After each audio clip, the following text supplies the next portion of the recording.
dive in. You've probably heard this one at least once. Red sky at night, sailor's delight. Red sky in the morning, sailor's warning. Oh, you haven't? Then you might have heard a variation with the word shepherd instead of sailor. This weather lore was even commemorated by William Shakespeare, I call him Bill, back in 1593. He wrote a poem, Venus and Adonis, and there is a description of the red sky lore. Turns out Bill was right, and this one can be explained. The red sky appears when dust and small particles are trapped in the atmosphere by high pressure. When sunlight passes through the Earth's atmosphere, it splits into different colors of the spectrum and creates colorful skies. If there's a high-pressure system, it can trap dust and vapor in the atmosphere, causing blue light to scatter and leaving only red. So it can indicate that the weather will be clear and calm the next day, whereas a red sky in the morning can indicate a storm is on the way. How about another one with sailors? Rainbow in the morning gives you fair warning. Rainbow at night is a sailor's delight. Now this suggests that if you see a rainbow in the morning, it means that rain is on the way. However, if you see a rainbow at night, it means that the weather will be calm and clear the following day. And the pot of gold at the end of the rainbow is still a myth. Next one. They say no weather is ill if the wind be still. This one's pretty logical too. Calm weather conditions show us that the pressure is high in this area. Highs are regions of descending air, and they prevent bad weather phenomena, such as clouds and precipitation, from forming. But there's more to that. Actually, calm conditions may be a true sign that bad weather's on the way. We often call it the calm before the storm. Have you ever seen this halo around the sun or moon? Well, it's another telltale weather sign. Next time you spot such a halo, make sure to grab an umbrella before you leave the house. This phenomenon occurs because of refraction. The sun and moon provide light, although in different ways, and this light gets refracted by ice crystals at high altitudes. When you see a halo, it means that the moisture up there is going down. Also, these halos may evolve into another beautiful phenomenon, milk sky. The milk sky is still clear, but the typical blue shade is sort of washed away and appears a bit faded or milky. Today, we can just check the weather forecast on our iPhones. But centuries ago, people needed to have some alternatives to be able to predict the weather. The very first weather forecasts appeared around 650 BCE. Back then, the Babylonians would predict weather using cloud patterns. Ooh, that's a fluffy one. Uh-oh, there's a dark one. We should go inside. People had to wait for quite a lot of centuries for mass weather forecasting. The first prototype of what we have today appeared in 1835, and it was thanks to the invention of the electric telegraph. By the way, back in the olden days, animals contributed a lot to weather forecasting. Some traditions are preserved up to today. For instance, Groundhog Day. Long story short, if the groundhog gets out of its den on the 2nd of February in Punxsutawney, Pennsylvania, and sees its shadow, it will go back into the den, and the winter will last for 6 more weeks. On the contrary, if the groundhog does not see its shadow and doesn't get scared, spring will arrive soon this year. There's no actual scientific backup to this tradition, but surprisingly, in most cases, the groundhog predictions come true. Well, in the US, people get predictions from groundhogs. In Croatia and Serbia, people use bears to see if spring's on the way. On the 15th of February, they watch a bear awaken from winter dormancy. It's all about the shadow again. If the bear gets confused when he sees his shadow, it will go back to its den and sleep for 40 more days, thus prolonging the winter. But if it's cloudy on this day, it's a true sign that spring is coming. As to the poor schmuck who has chosen to wake the bear up, I think I'd pass on that honor. Unlike groundhogs and bears, seagulls can help predict bad weather all year round. They say, "Seagull, seagull, sit on the sand. It's never good weather when you're on the land." These birdies tend to sleep on the water, so if they sense turbulent wind, they prefer not to struggle with it but avoid it. Therefore, they just land on the beach and wait. Smart! Rain before 7, clear by 11. Pretty common, but only partly true. The occurrence of late night and early morning rains may be due to the passing of a weather front. Still, it's not 100% correct to assume that morning rain is a sign that the afternoon will be dry. In some cases, a rainstorm that develops in the late afternoon may last up until the night, causing early morning rain. Now, cows could make good weather forecast reporters too. A cow with its tail to the west makes the weather best. A cow with its tail to the east makes the weather least. Thing is, they don't really enjoy it when the wind is blowing right in their faces, so they prefer to stand with their backs to the wind. Winds blowing from the west usually bring good weather, and those blowing from the east, on the contrary, are likely to provide unsettled weather. Voila! I told you, cows are cool. So, should you ever be in a pasture with cows, you will know what weather it will be in the next few hours, even if there's no coverage and you can't use your phone.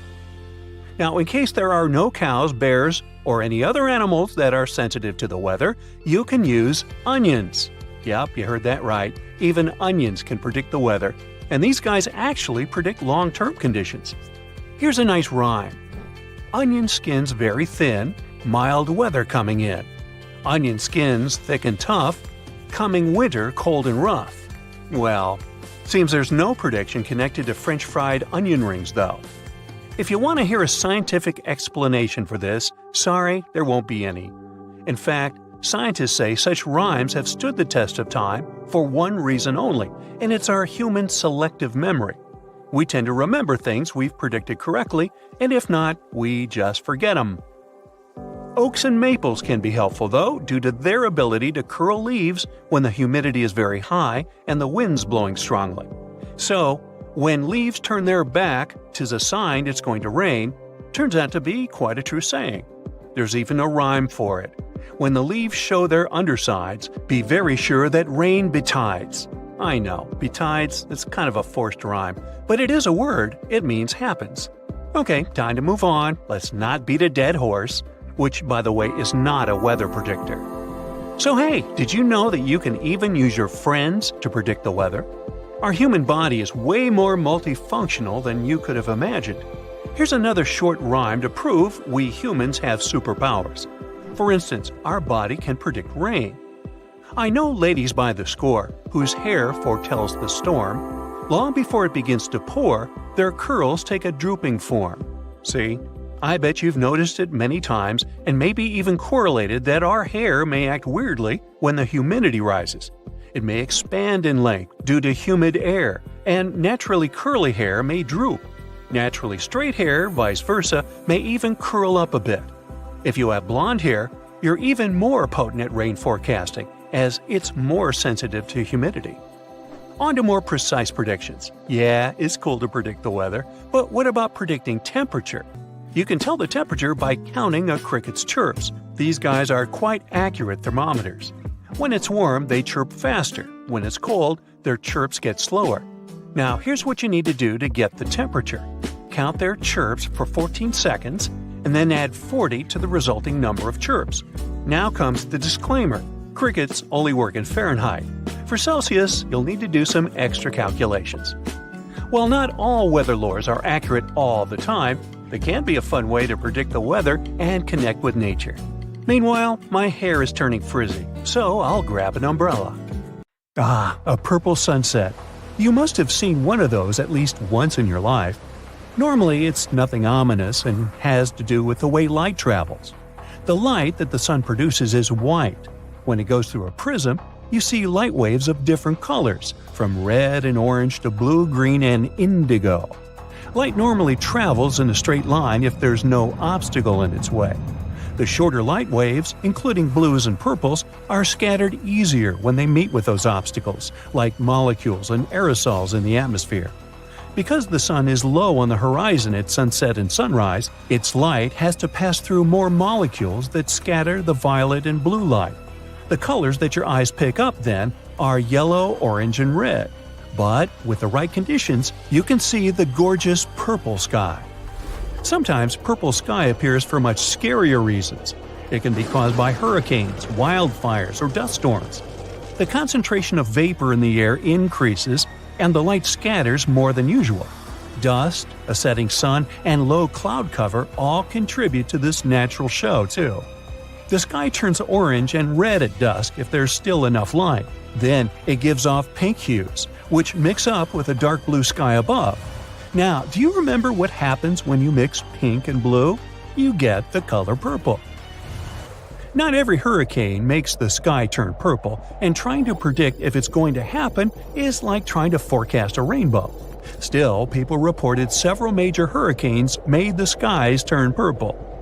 Now, green skies might look just as spectacular as purple ones, but they actually also scream danger. They're usually there to tell you a thunderstorm, hailstorm, or a tornado is somewhere nearby. The unique color is a result of yellow sun rays getting mixed with the blue light coming from storm clouds. So you're enjoying a nice day by the ocean with a fresh breeze in your hair, when suddenly you notice the water starts retreating from the beach at a huge speed. This is a sign for you to start running as fast and far away from the beach as you can. This most likely means that a tsunami is on the way. A quick reaction maximizes your chances of survival. Now, if you notice the sea level is rising, but it doesn't seem too extreme, it could be another sign of an approaching tsunami.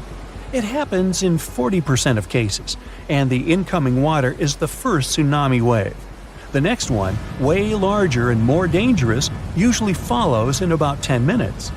Another thing about tsunamis is that they like to arrive with some loud sounds. People describe them as thunder, the sound of a locomotive, a helicopter, or just a loud boom. Do you see a channel of choppy water on the beach? It's in your best interest to stay away from the water. There might be a rip current under the surface that can be extremely dangerous. Sometimes waves hit the shore in a weird way, which forms these rip currents. You might see a strange break in the waves, or an area with a different color than the rest of the water. Random bits of seaweed going in all directions is another rip current warning sign. If you happen to find yourself caught in a rip current, try to stay afloat, but don't try to go against the current. You'll only waste precious energy. Scream for help and try to float your way along the beach. Once you break out of the current, swim diagonally to the shore.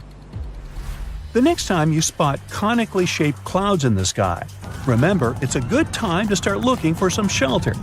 If it just stays like that, a severe storm is on the way. But if a cloud of that shape starts spinning around, it means it's about to transform into a tornado. If you have bees nearby, they can save you from big trouble one day. These hard-working little guys get more active than usual when they feel like a storm is on the way. They speed up to collect more nectar before it hits them, and once they're done with it, they'll always come back to the hive 10 to 15 minutes before heavy rain, even when there are no obvious signs of it coming. Their secret is super sensitive hairs on the back that can pick up electrostatic buildups from storm clouds.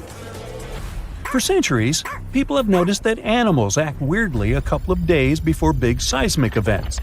Dogs can't stop barking, cows halt their milk, and toads, rats, and snakes leave their homes. It looks like animals can feel smaller initial shock waves that humans don't even notice. Scientists have tried to find some legit explanation for it and run endless tests and experiments. But so far, they're still on their way to explaining this mystery. Can you smell ozone in the air? When a thunderstorm is on the way, it's the most distinct and pungent smell you can pick up. An electrical charge of lightning sets it free from higher altitudes. The other, more pleasant smell of rain is petrichor. Rainwater wakes up molecules on plants, trees, concrete, and asphalt. Their aroma spreads all over the place. You can even feel that smell in your own mouth. All those positive ions in the air that a lightning bolt sets free gets mixed with ozone and your saliva, and that's how you get that bitter metallic taste. When lightning is about to strike, you might hear bizarre crackling, buzzing, or vibrating sounds coming from metal objects nearby. Your palms may begin to sweat, and then you can feel your hair stand on end. That's a clear call for action, and that action is to run for your life. Positive charges are going through your body trying to reach toward the negatively charged part of the storm. Trust me, you don't want these charges to meet. If you see no shelter that you can reach fast, try to make yourself smaller than the objects around you. Drop down your umbrella and stay away from wire fences, metal pipes, rails, and other metallic objects. And don't lie flat on the ground, it's likely wet, which means it's a great conductor of electricity. If you suddenly notice crevices in the asphalt next to your house, it could be a sinkhole warning sign. Inspect your house on the inside. Does that door begin to jam? Or maybe there's a gap where the walls meet the ceiling. Uneven kitchen cabinets and drawers, slanted floors, stairs that begin to slope, water leaking after every rain, and displaced moldings are all signs that a sinkhole is about to open. To find out if it's definitely a sinkhole and how dangerous it is, you gotta consult with an engineering company. If you find a sinkhole that's already there, you gotta stay away from the sinkhole area. Fence or rope it off to make it less dangerous for others. You'll need professional help to fix it. Some volcanoes scream when they're about to erupt. Small earthquakes, which often happen before, produce a hum. It's mostly non-audible to human ears, but sometimes it reaches a frequency that lets you hear it as a strange rumbling or hissing sound coming from the ground. This noise is known as a harmonic tremor. With some volcanoes, it's the sound of magma bubbles vibrating when they're going through crevices in the crust of the earth. But it's not always like this. If scientists manage to understand what exactly causes these volcanic screams, they could create a limited early warning system for volcanic eruptions. If you're out in the wild, pay attention to the water in creeks, streams, and rivers. If its level is quickly falling, even if it's raining, this might be a sign of a nearing landslide.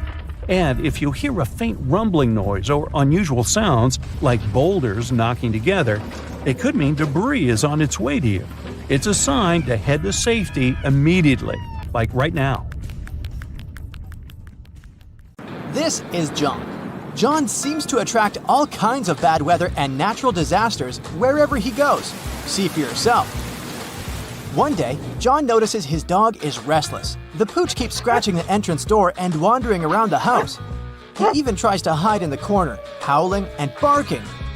When some mugs start to clink in your cupboard, John realizes what it means. The noise is produced by foreshocks, mini earthquakes leading up to the main event. Earthquakes often happen in clusters. After a few weak quakes, a much bigger one is likely to be on the way. Sometime before the disaster strikes, people might notice bizarre blue lights. Some of them seem to be coming out of the ground. Others are hovering in the air. These are earthquake lights. They may appear days or mere seconds before the ground starts shaking. Now, John is walking along the ocean shore. Suddenly, he sees the water retreat from the beach. Really fast. Uh-oh. John, run away as quickly as you can and find some high ground. A tsunami is coming. And your life might depend on how fast you react. If John spots a bizarre and unexpected rise in sea level, it can be another sign of an approaching tsunami. This happens in 40% of cases. The incoming water is the first tsunami wave. The second one, way larger, will come in about 10 minutes. John can also notice seawater bubbling, swirling, and creating bizarre patterns. It's another sure sign a tsunami is near. John feels there's something strange about the sun. Through his special super dark sunglasses, he sees that there's some uneven flares around the star's contour. If these bizarre rays are accompanied by auroras all over the world, they're a sign of a solar storm. Such storms are usually caused by disturbances in the sun's magnetic field. In this case, the bursts of gas and radiation on the surface of the sun get so massive and powerful that they can even reach our planet. Luckily, solar storms aren't really dangerous for people, but they can mess with electricity and even cause blackouts. The sky over John's head is darkening and turning ominously green. Something hits him on the forehead. Ouch! He picks up the offending object. It's a hailstone, but it's not that cold outside, and it's not raining. Soon, he hears some noise. It's approaching rapidly and turns into a loud roar. It sounds as if a freight train is moving towards him, but it's not a train. It's a tornado. The funnel isn't visible behind a cloud of debris, but John can't mistake this rotating column of air for anything else. Are you on the road, John? Then get as far away from your car as you can. Fast! Find a ditch, lie down in it, and cover your head. Oh, you're inside? Then get away from the windows and hide underground if possible. And please, John, be very careful if you spot some conically shaped clouds. Those mean severe storms. And if you notice that such a cloud starts spinning around, immediately search for shelter. The cloud is transitioning into a tornado right in front of your eyes. On the bright side, John should only worry about warm conical clouds. Cold ones are totally harmless. The only problem is to figure out the temperature of the cloud he sees. Duh! Ah, look. John just spotted some weirdly shaped trees. They look like the letter J and grow on a slope. It means the ground under John's feet is likely to be unstable. If he keeps wandering around, it can cause a bad landslide. Square waves appear when two different wave patterns crash into each other. This phenomenon does look kinda awesome. No, don't go into the water, John. Keep watching it from the shore. Cross currents in that spot can easily pull even a skilled swimmer under the surface. John keeps walking along the shore. At one point, he sees wild, choppy waves carrying ocean debris and seaweed. This time, he stays out of the water. He knows it can be a sign of a strong rip current. It can carry a swimmer far away into the ocean. How about a walk in the park? John likes this idea. The sun is shining and the sky is so blue and beautiful. Suddenly, he spots a rapidly growing vertical cloud. At first, it looks bright white. But as it approaches, alarmingly fast, it becomes dense and inky. The sky is darkening. It's getting windy. That's when the guy notices that his hair stands on end. It's his cue that he's about to get hit by lightning. At this very moment, positive charges are rising through his body. They're reaching towards the negatively charged part of the storm. If he doesn't react fast, these charges will meet. There's nowhere to hide, so John should crouch down and try to make himself smaller than the objects around him. Oh no, John, don't lie down on the ground. It may be damp and thus a great conductor of electricity. There are other signs that scream danger during a lightning storm. John's palms may begin to sweat. He might hear bizarre crackling and buzzing sounds coming from metal objects nearby. His skin can start tingling. There might be a strange metallic taste in his mouth. Plus, John is likely to smell chlorine. That's how ozone smells. Electrical charges split the molecules of nitrogen and oxygen, which are the main gases making up the atmosphere, into separate atoms. When these atoms come together again, some of them produce molecules made up of 3 oxygen atoms. That's ozone. We can smell it during a thunderstorm because downdrafts bring this gas from high altitudes to your level. Some bugs can feel a storm coming. They get ready for a natural disaster by freezing. So, when John notices that insects around him look drowsy, he knows to get ready. Oh, and bees can predict heavy rainstorms. These critters begin to work much harder the day before it starts raining. While walking next to the river during a period of heavy rains, John hears a roaring sound. He feels paralyzed with fear. It's likely to be a flash flood moving in his direction. Indeed, he soon sees debris coming down with the flow. The water is rapidly changing its color, becoming muddier and darker. Flash floods are very, very dangerous. Take care of your safety immediately, John. Another day, John sees a spectacular wall cloud. It seems to be stretching for up to 5 miles. In the best case scenario, it's just a severe storm coming. But if the wall cloud begins to move in a circle, it's a sure sign of a tornado. John is walking across a snowfield in the mountains, listening to the sounds the ice under his feet makes. The noise is kinda hollow. Quickly check whether there are cracks around your footprints, John. If so, the chances are an avalanche is about to happen. Soon, John sees an avalanche moving in his direction. He does his best to get off the slope. In most cases, he could probably outrun it by heading downhill and then veering sideways, but not this time. He realizes he doesn't have enough time and heads for the nearest tree. If John keeps holding on to it really tightly, the avalanche might not pull him along. But if this doesn't work, he should try to swim up to the snow's surface while the avalanche is still moving. On a pretty nice summer evening, John notices leaves with soft stems droop all of a sudden. It might be because of an upcoming storm. Right before extreme weather arrives, the air usually becomes more humid. Leaves also get damp and heavy, and the wind easily flips them over. John lives in a pretty old house and is used to having cracks in the interior walls, but one day, he notices that some of them have widened, and look, there are a few new ones. It's an alarm bell. He lives in an area with loads of limestone, so new cracks can mean a sinkhole is about to open next to his house. John is hurrying home, trying not to waste time admiring shelf clouds. They look like something from a sci-fi movie. They form when warm and moist air gets caught in a thunderstorm updraft, and these ominous clouds most often mean a storm is coming. Hey, ever heard of a fire rainbow? Yeah, me neither. How about a circumhorizontal arc? Didn't think so, but just so you know, they're one and the same thing. At first glance, it looks like a painting, or like a rainbow-colored splash in the sky. Despite the name, they have nothing in common with either fire or rain. This phenomenon happens on rare occasions when the sun shines through a particular type of ice cloud formation. The rainbow halos are just as unique. Again, a specific type of ice crystals in clouds needs to be present for the surface of the Earth to bend light from the sun into a perfect ring. The same thing can happen with moonlight. The only difference will be that moon halos are usually white and sun halos can be rainbow-colored. When visiting regions with high altitudes, you may be one of the lucky people to stumble upon penitentes. They're basically naturally formed ice spikes.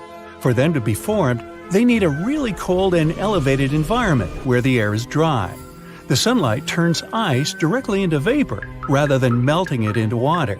And that's why these blades of snow and ice start to pop up on the surface of the Earth. As cute as they may be, they can end up as tall as 15 feet. Now, what happens when small individual droplets of lava meet the wind? Pele's hair, basically. Let me explain. The word Pele comes from an ancient Hawaiian symbol for volcanoes. Whenever the wind picks up little drops of lava, it stretches them into hair-like strands, similar to the process of glass wire creation. These delicate strands can stretch as far as 6 feet. On rare occasions, it can rain without any clouds. But does it really? Let's look at the science behind this rare phenomenon. It's sometimes called a sun shower, just because it looks like the rain is falling straight from the sun. Let's be clear though, there is no way rain can ever come down directly from a star. Rain clouds are at a bit of a distance from that specific location. With sun rays being angled, the clouds become out of sight. Add a little wind to blow the rain in your direction and ta-da! You get sun showers. Located in Bolivia is a place called Salar de Uyuni. It's the largest salt flat in the world. It's also the home of half of the world's lithium, which is a crucial component for making batteries. But what else is so special about this place? Well, whenever the rain season comes, it turns this piece of flat land into a perfectly reflective mirror lake. What comes to your mind when you hear about the Blood Falls? A horror movie? Well, they are merely a series of waterfalls located in one of the driest regions of Antarctica.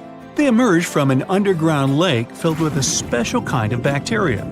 These little organisms use sulfates as fuel instead of sugars, which makes them very intriguing for scientists. The water contained in this lake is so full of iron that it basically just rusts when it meets the air. Hence, the reddish color of the waterfall, which also gives it its trademark name. Okay, we all know the song, but it's not really made up. There is actually such a thing called a desert rose. It's not a plant though, but a unique form of the mineral gypsum. It develops in dry sandy places that can occasionally flood. This constant switching between a wet and dry environment lets the gypsum crystals emerge between grains of sand, trapping them and forming a rose-like shape. Ever heard of the Eye of Sahara? Scientists are still trying to figure out how it was formed. You can only see it if you fly above it, but it's basically a naturally formed dome that dates back to approximately 100 million years ago. And no, I wasn't around then. It has a rough diameter of 25 miles and consists of a bunch of concentric rings. The biggest one, or the central area, measures about 19 miles in diameter. Astronauts were some of the first people to notice it, and it's been studied ever since. In fact, even to this day, when landing in Florida, they know they're almost home when they see the Eye of Sahara. One of the most beautifully colored trees in the world is located in the Philippines and Indonesia. It's called the rainbow eucalyptus. It got its name because of its bark that switches colors and peels away as the tree ages. The bright green bark is the youngest, as it contains a substance called chlorophyll, usually found in leaves. It then switches to purple and then to the color red. And finally, it turns brown as it grows and loses the chlorophyll. Now, don't be tricked into thinking that's a whole forest. It's one single tree. And no, it's not some sort of optical illusion either. Let me explain. Underneath that soil, there is a complex network of roots that connects around 47,000 tree-like shapes you see above the ground. It's called the quaking aspen. Some of these trees are among the oldest and largest organisms in the world. Now, here's a good destination for all travelers, or maybe not so good after all. The most lightning-stricken area in the world, according to recent data released by NASA, is Lake Maracaibo in Venezuela. Out of all the days in a year, 300 of them feature thunderstorms in this location. What makes this area so unique, though, that storms happen so often? Well, it's because where cool mountain air meets the warm, moist breeze and generates electricity over the lake. The Eternal Flame Falls are located in upstate New York, near the Canadian border. In this region, there is a tiny waterfall with a big secret, a spark about 8 inches tall. Turns out there's a natural gas seep that provides fuel to the flame behind the waterfall. The waterfall provides enough coverage so that it stays lit pretty much every time. Hikers do enjoy to relight it if they see that it's been blown out. This phenomenon is actually quite common, but this one gained more popularity because it is younger than most.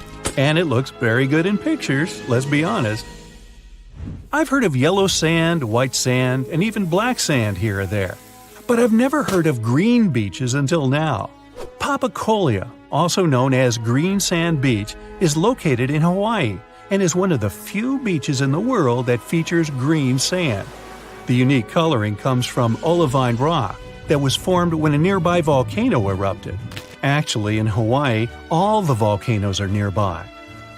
Move over green sands because some of the other beaches around the world can even glow at night, and it's completely natural. The culprit? A little thing called photoplankton, or microalgae as they're sometimes called. They're basically little plants that contain chlorophyll and need sunlight in order to live and grow. Most photoplankton kinds are able to float in the upper part of the ocean, where the sunlight can still reach them beneath the water. When the photoplankton gets agitated by the movement of waves and currents, they emit light, which looks like some glow during the night. These special microorganisms are found on beaches in a lot of places around the world, such as the Maldives, Puerto Rico, and the Everglades. At the base of a mountain located just outside of Afton, Wyoming, is a little river called the Intermittent Spring. There are only 3 of this kind in the whole world, but what makes this little string of water so mysterious? Well, the fact that it starts and stops every few minutes. Scientists have yet to pinpoint precisely why this happens. They speculate that it's basically just a siphon effect that happens deep within the ground that causes the river to just start and stop so often. Should you ever be interested in checking it out, be sure to do so in the late summer, as that's when the intermittent spring is most active. Do you see the irony here? You can only see the spring in the summer? Okay, I'm done.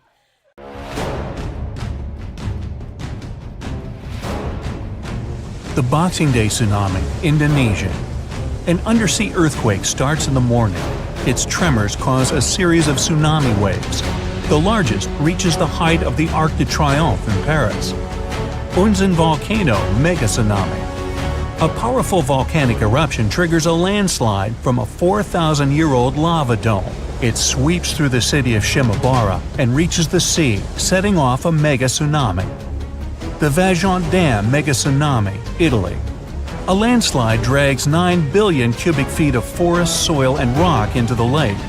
A dark wall of water covers the sky over a tiny village at the bottom of the Vajont Dam. Then, with a deafening roar, the wave overtops the edge of the dam, taking out everything in its path. Mount St. Helens Mega Tsunami, USA.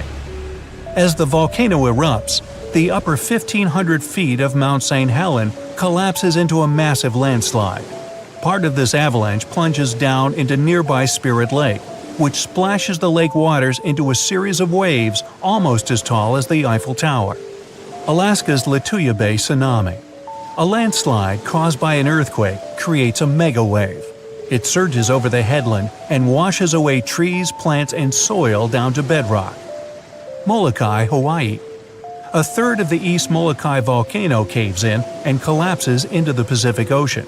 This causes a tsunami the size of the second tallest building in the world, Shanghai Tower. The waves reach Mexico and California. The Yucatan asteroid tsunami. The asteroid, which is rumored to have wiped out dinosaurs, strikes the Yucatan Peninsula. It creates a mega tsunami, the largest in Earth's history. The first wave's almost twice bigger than the world's tallest building, the Burj Khalifa. Hurricane Mitch. Mitch forms in the western Caribbean Sea. Soon it strengthens to become the 8th most powerful Atlantic hurricane ever. The storm pours 4 inches of rain per hour for 2 days in Honduras. It causes terrible mudslides and floods. Hurricane Allen. Rare and extremely powerful, the storm is one of the few to reach Category 5, the highest possible. It causes more than $2 billion in damage. The Great Hurricane. After tearing down Barbados, the storm moves on. It strips the bark off the trees growing on Martinique and St. Lucia and travels further. This horrific natural disaster lasts for 6 days. Hurricane Dorian. It's the most powerful tropical cyclone to hit the Bahamas. The hurricane flattens most of the structures on the islands and sweeps them into the sea. Hurricane Wilma. The storm occurs in the Caribbean Sea near Jamaica and heads to the west. 2 days later, it gathers enough power to turn into the most intense hurricane ever recorded in the Atlantic Ocean. Hurricane Patricia. A regular storm develops a well-defined eye and turns into a Category 5 hurricane within a mere 24 hours. At one point, it travels faster than a Ferrari moving at its top speed. It makes Patricia the world's most intense tropical cyclone ever recorded. Kamchatka earthquake. It happens in the early morning 80 miles away from the shores of Kamchatka. The earth tremors produce a tsunami. The first 2 waves are catastrophic, up to 60 feet high. The third one's much weaker. Valparaiso earthquake, Chile. It happens at about 5 a.m. along the boundary of 2 tectonic plates. The tsunami, triggered by the earthquake, wipes out 620 miles of Chile's coastline. Tohoku earthquake, Japan. The first earth tremors start at a great underwater depth. The earthquake is so strong it moves Japan's main island. It shifts the planet on its axis by up to 10 inches and increases its rotation speed. The disaster also triggers a tsunami with 133-foot high waves that travel 6 miles inland. Indian Ocean earthquake, Sumatra. A rupture along 2 tectonic plates sets off an undersea earthquake. It begins at about 8 a.m. near northern Sumatra, Indonesia. It makes the planet vibrate nearly a half inch and sets off earthquakes all over the world up to Alaska. Good Friday earthquake, Alaska.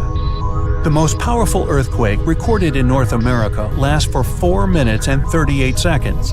A 600-mile-long crack causes terrible landslides and a 27-foot tsunami. Areas 200 miles away get raised by 30 feet.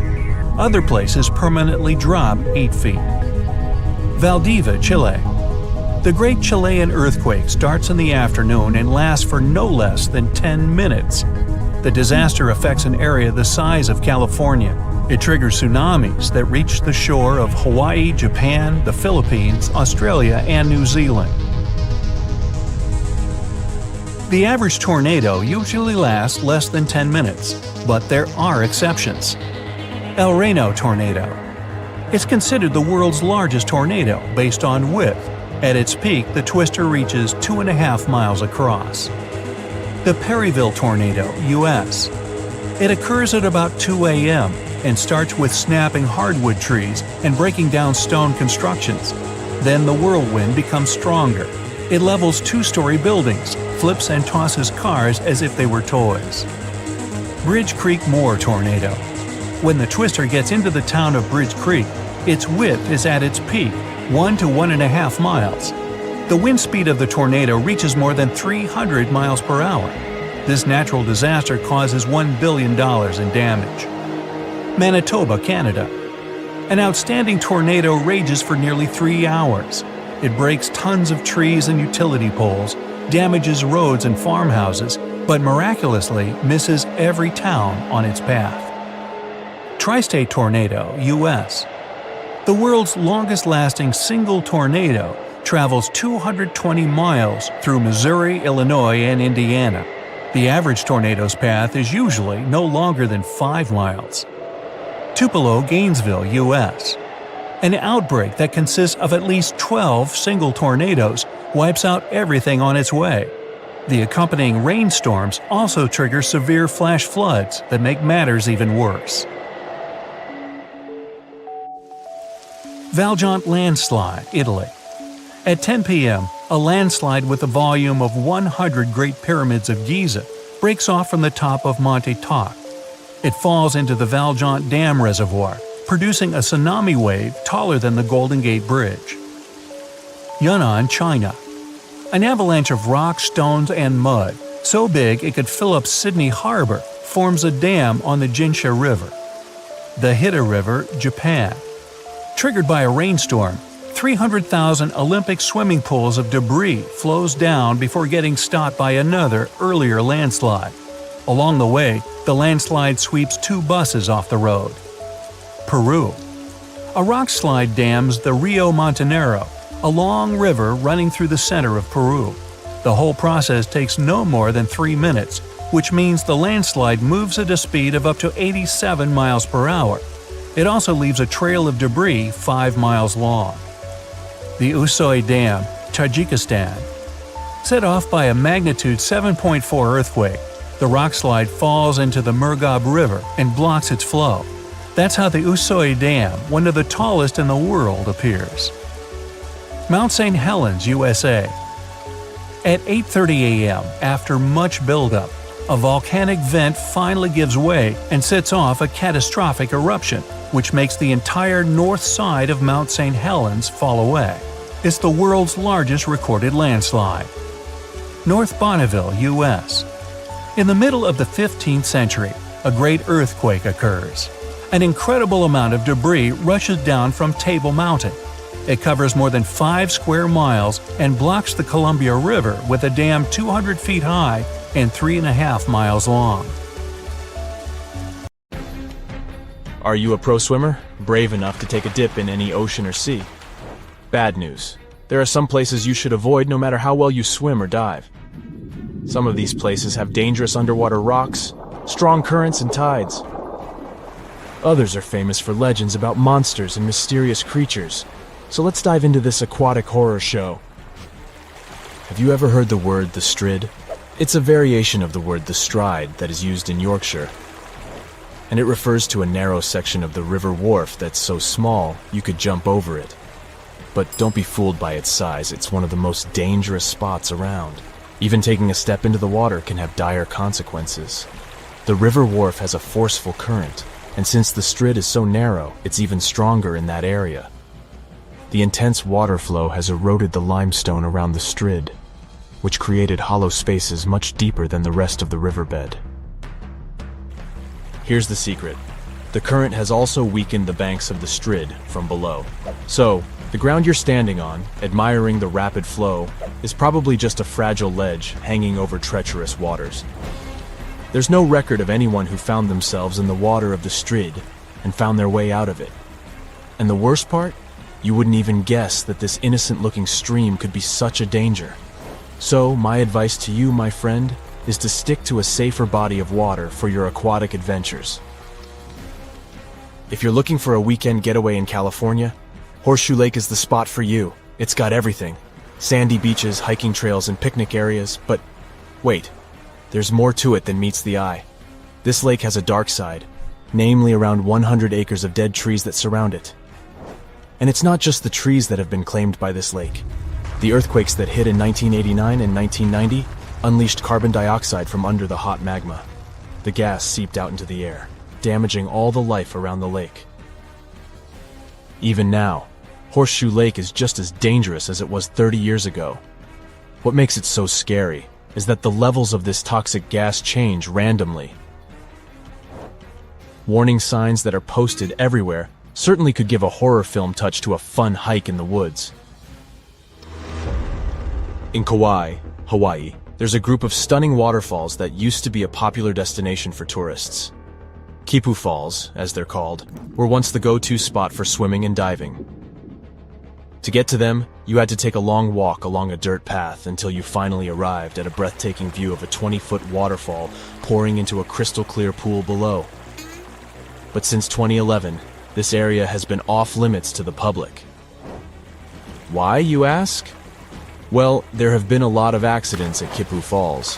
Obviously, jumping off the top of the waterfall would be an obvious reason for that, but in addition, there were much more mysterious cases. Witnesses tell tales of swimmers peacefully enjoying the pool at the bottom of the falls, only to be suddenly dragged under the surface. No definite explanation was found to these accidents. The locals believe that the water spirit Mo'o is to blame because it doesn't appreciate being disturbed by loud tourists. There's also a theory of a powerful whirlpool at the bottom of the pool. In any case, guide publishers do not mention Kipu Falls anymore, and trespassing is severely punished. The Samizan Hole, located in the Gulf of Thailand, is the ultimate spot for thrill-seeking divers, but it's also the most dangerous one. With a drop of 280 feet, it's the deepest diving site in the region. But its depth is not the only reason it is considered a place to avoid. The area is a major shipping zone for giant oil tankers. The strong currents around the hole make diving even more treacherous. And if that's not enough, the Samizan Hole is also home to deadly barracudas that could easily attack unsuspecting divers. The water is so murky that visibility is nearly zero, making it challenging to spot these aggressive sea creatures. All in all, the Samizan Hole is a breathtaking but extremely hazardous spot that should only be explored by experienced divers with nerves of steel. Let me tell you about New Smyrna Beach, the shark attack capital of the world. If you're looking for a relaxing vacation spot in Volusia County, Florida, you may want to reconsider this beach. The waters around New Smyrna Beach are teeming with fish, which attracts a lot of sharks. In fact, there have been so many shark attacks reported in this area that it's earned the title of the shark attack capital of the world. Even scientists have warned that if you go for a swim there, you're bound to get up close and personal with at least one of these creatures. We are talking about a distance of 10 feet, and in many cases you wouldn't even notice it. To make matters worse, the bull shark, one of the most dangerous and aggressive types of sharks, has been spotted in these waters. Once again, Kauai is on our list. The beach on Nepali coast called Hanakapiai Beach might look like heaven on earth, but don't be fooled. To get there, you have to trek through a super steep, rocky 2-mile trail. There are no lifeguards on this remote beach, so even if you decide to take a dip in the water, you're on your own. The biggest threat to your safety is the incredibly strong rip currents. They are almost always present because there are no reefs to shield the shore. And if someone gets caught in one, there's no safe place to swim to for miles. The nearest safe beach is 6 miles away. Trust me, this beach doesn't have the best track record in terms of safety, so it's highly advised that you stay out of the water if you end up at this beach. Let me tell you about a place that looks like it's straight out of a horror movie. We're talking about Berkeley Pit, which is an artificial lake situated in Butte, Montana. The first thing you'll notice about this place is that it has an eerie blood red color that can only be described as unsettling. You might be tempted to take a dip, but that would be a grave mistake. Don't even touch it. The water is extremely dangerous due to the heavy metals present in it, such as cadmium, arsenic, zinc, lead, and copper. They come from the rocks that surround the lake and make the water super acidic. In fact, this place used to be an open-pit copper mine, hence its color. So if you want my advice, avoid this place like the plague. There are 3 lakes in Africa that maybe are the most dangerous places of all that I have mentioned so far. They're all located in Africa. Lake Monoun and Lake Nyos in Cameroon and Lake Kivu in Rwanda are all like ticking timers ready to go off. They were formed over underground pools of molten rock, and sometimes this molten rock releases toxic gases like methane and carbon dioxide right into the water. When this happens, the gases can build up until they suddenly burst out of the water, creating massive waves that can wipe out everything in their path. This type of outburst is called a limnic eruption, and it can release a cloud of poisonous gas that can be harmful to everything in the vicinity. The most terrifying part? These explosions can happen at any moment with no warning. So if you ever find yourself near one of these lakes, you'd better be on high alert, because you never know when the next accident might happen. Maybe you know other places you wouldn't recommend for a fun swim? Share your anti-recommendations in the comments below. You're going to Ilha de Queimada Grande, one of the most dangerous islands in the world. There, you find yourself among rainforests, huge rocks, and grasslands. The place is home to birds, locusts, and giant cockroaches. But there's one more animal, and because of it, the island got its notorious reputation. Snakes live there, and a lot of them. So many that the place is also known as Snake Island. Will you survive there? Located just 20 miles away from the coast of Brazil, the island has an area of 43 hectares, or over 100 acres. It probably got cut off from the mainland after the last ice age. The snakes were also separated from most other animal species. They didn't have competitors and had an unlimited source of food. In such a small area, there are up to 4,000 snakes. That's one snake for every 10 square feet. It would be a difficult feat not to come across a snake on this island. Not only is this snake, the golden lancehead, one of the most numerous on the island, but it's also a highly venomous pit viper species. And it's also one of the most venomous in all of Latin America. Its venom is so potent due to the isolation of the species, with only birds sharing the land with them. To catch these birds, the snake's venom needed to become extra strong. And indeed, since they got separated from their distant relatives, their venom has become up to 5 times more powerful. Most of the time, these snakes hide in the trees or amongst leaves on the ground.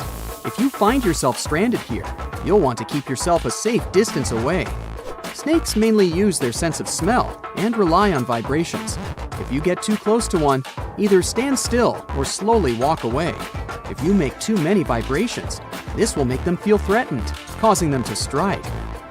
If you spot them a safe distance away, or if you're walking toward tall grass, stamp your feet a couple of times. This will notify snakes of your presence. They won't risk taking down prey larger than they are and will likely slither away. Carrying a stick is always a good idea, just in case you happen to come across a snake accidentally. This way, you'll have an extension of your arm that cannot be bitten. This simple thing might save your life. A stick with a V shape on the end will give you even more advantage. Even if a snake starts acting aggressively, holding it down will stop it in its tracks. But whatever happens, don't try to pick it up. Okay, but what if you get bitten? The chances are pretty high on this island, of course. First of all, don't try to get the venom out on your own.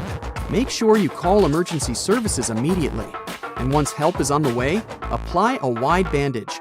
A piece of clothing will do if you don't have anything else.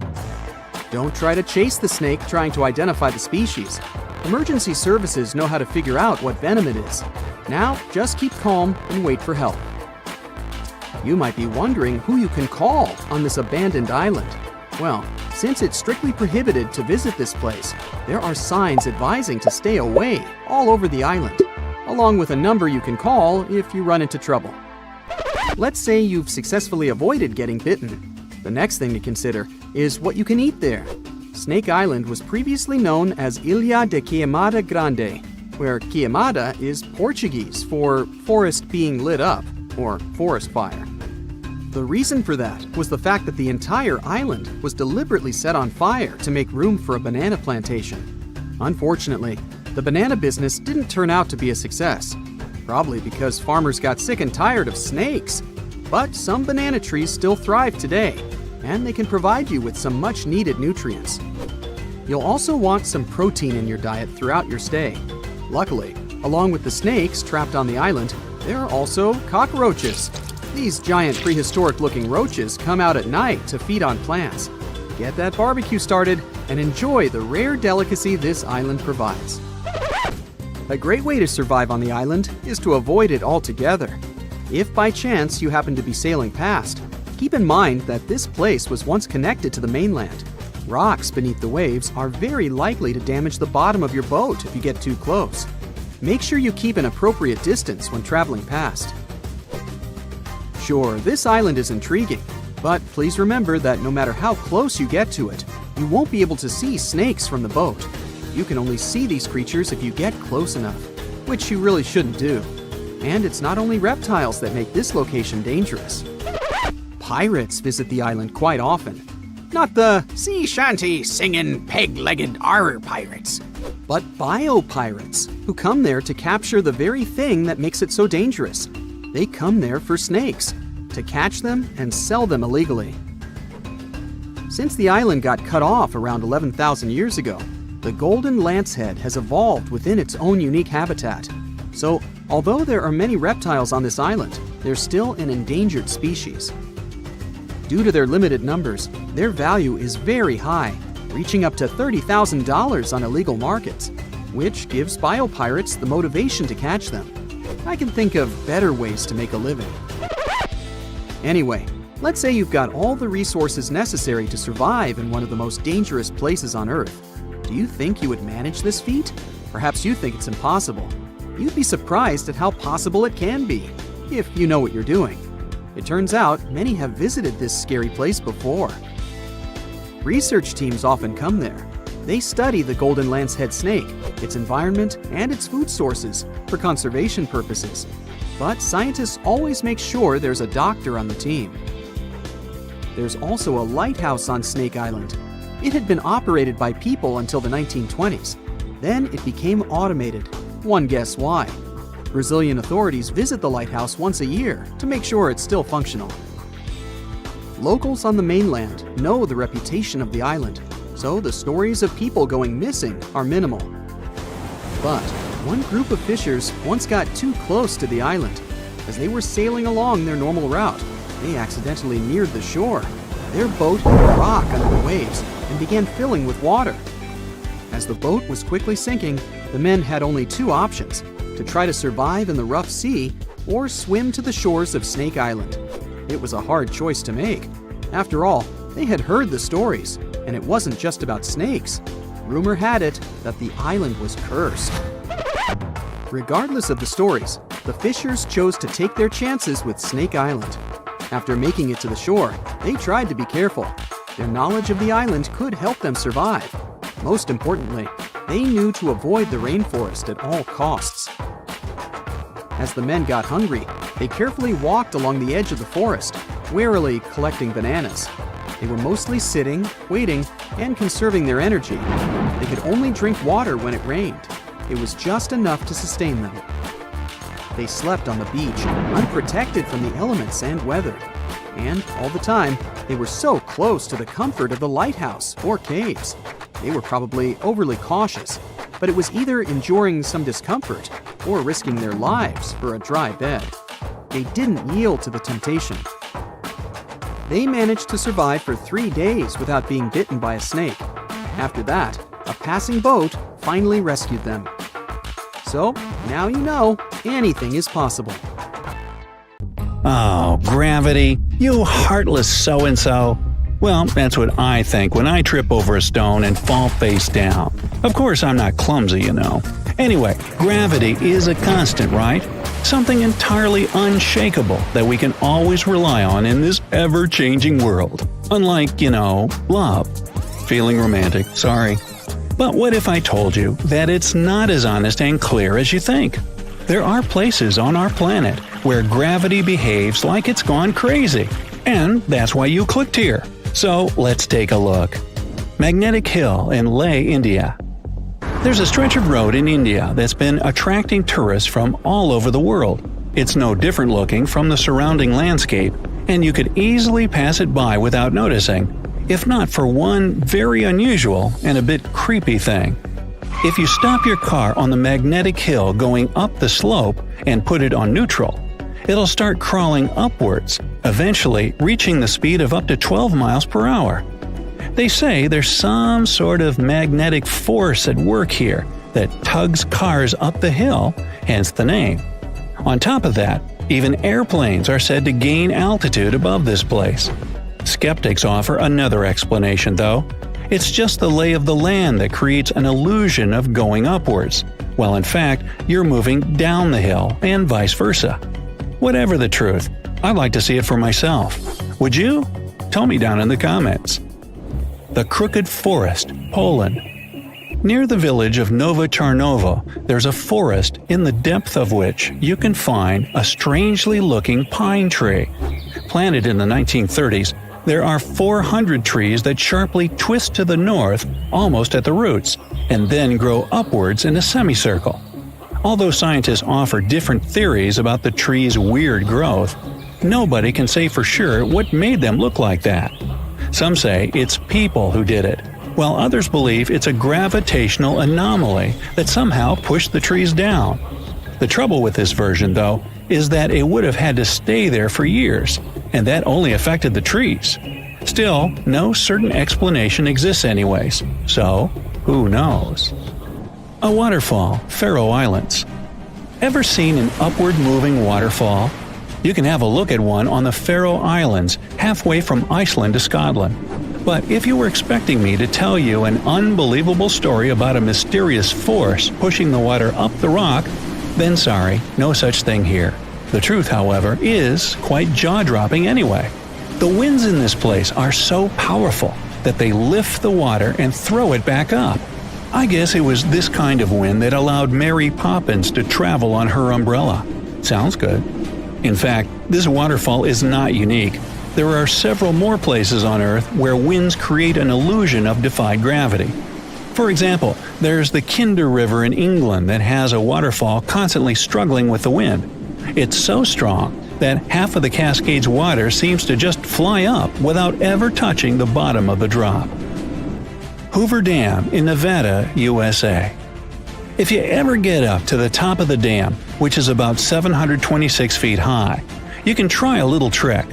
Take a bottle of water and pour it over the edge. You'll see the water flow up instead of spilling down. Once again, this isn't really any magic or unnatural phenomenon.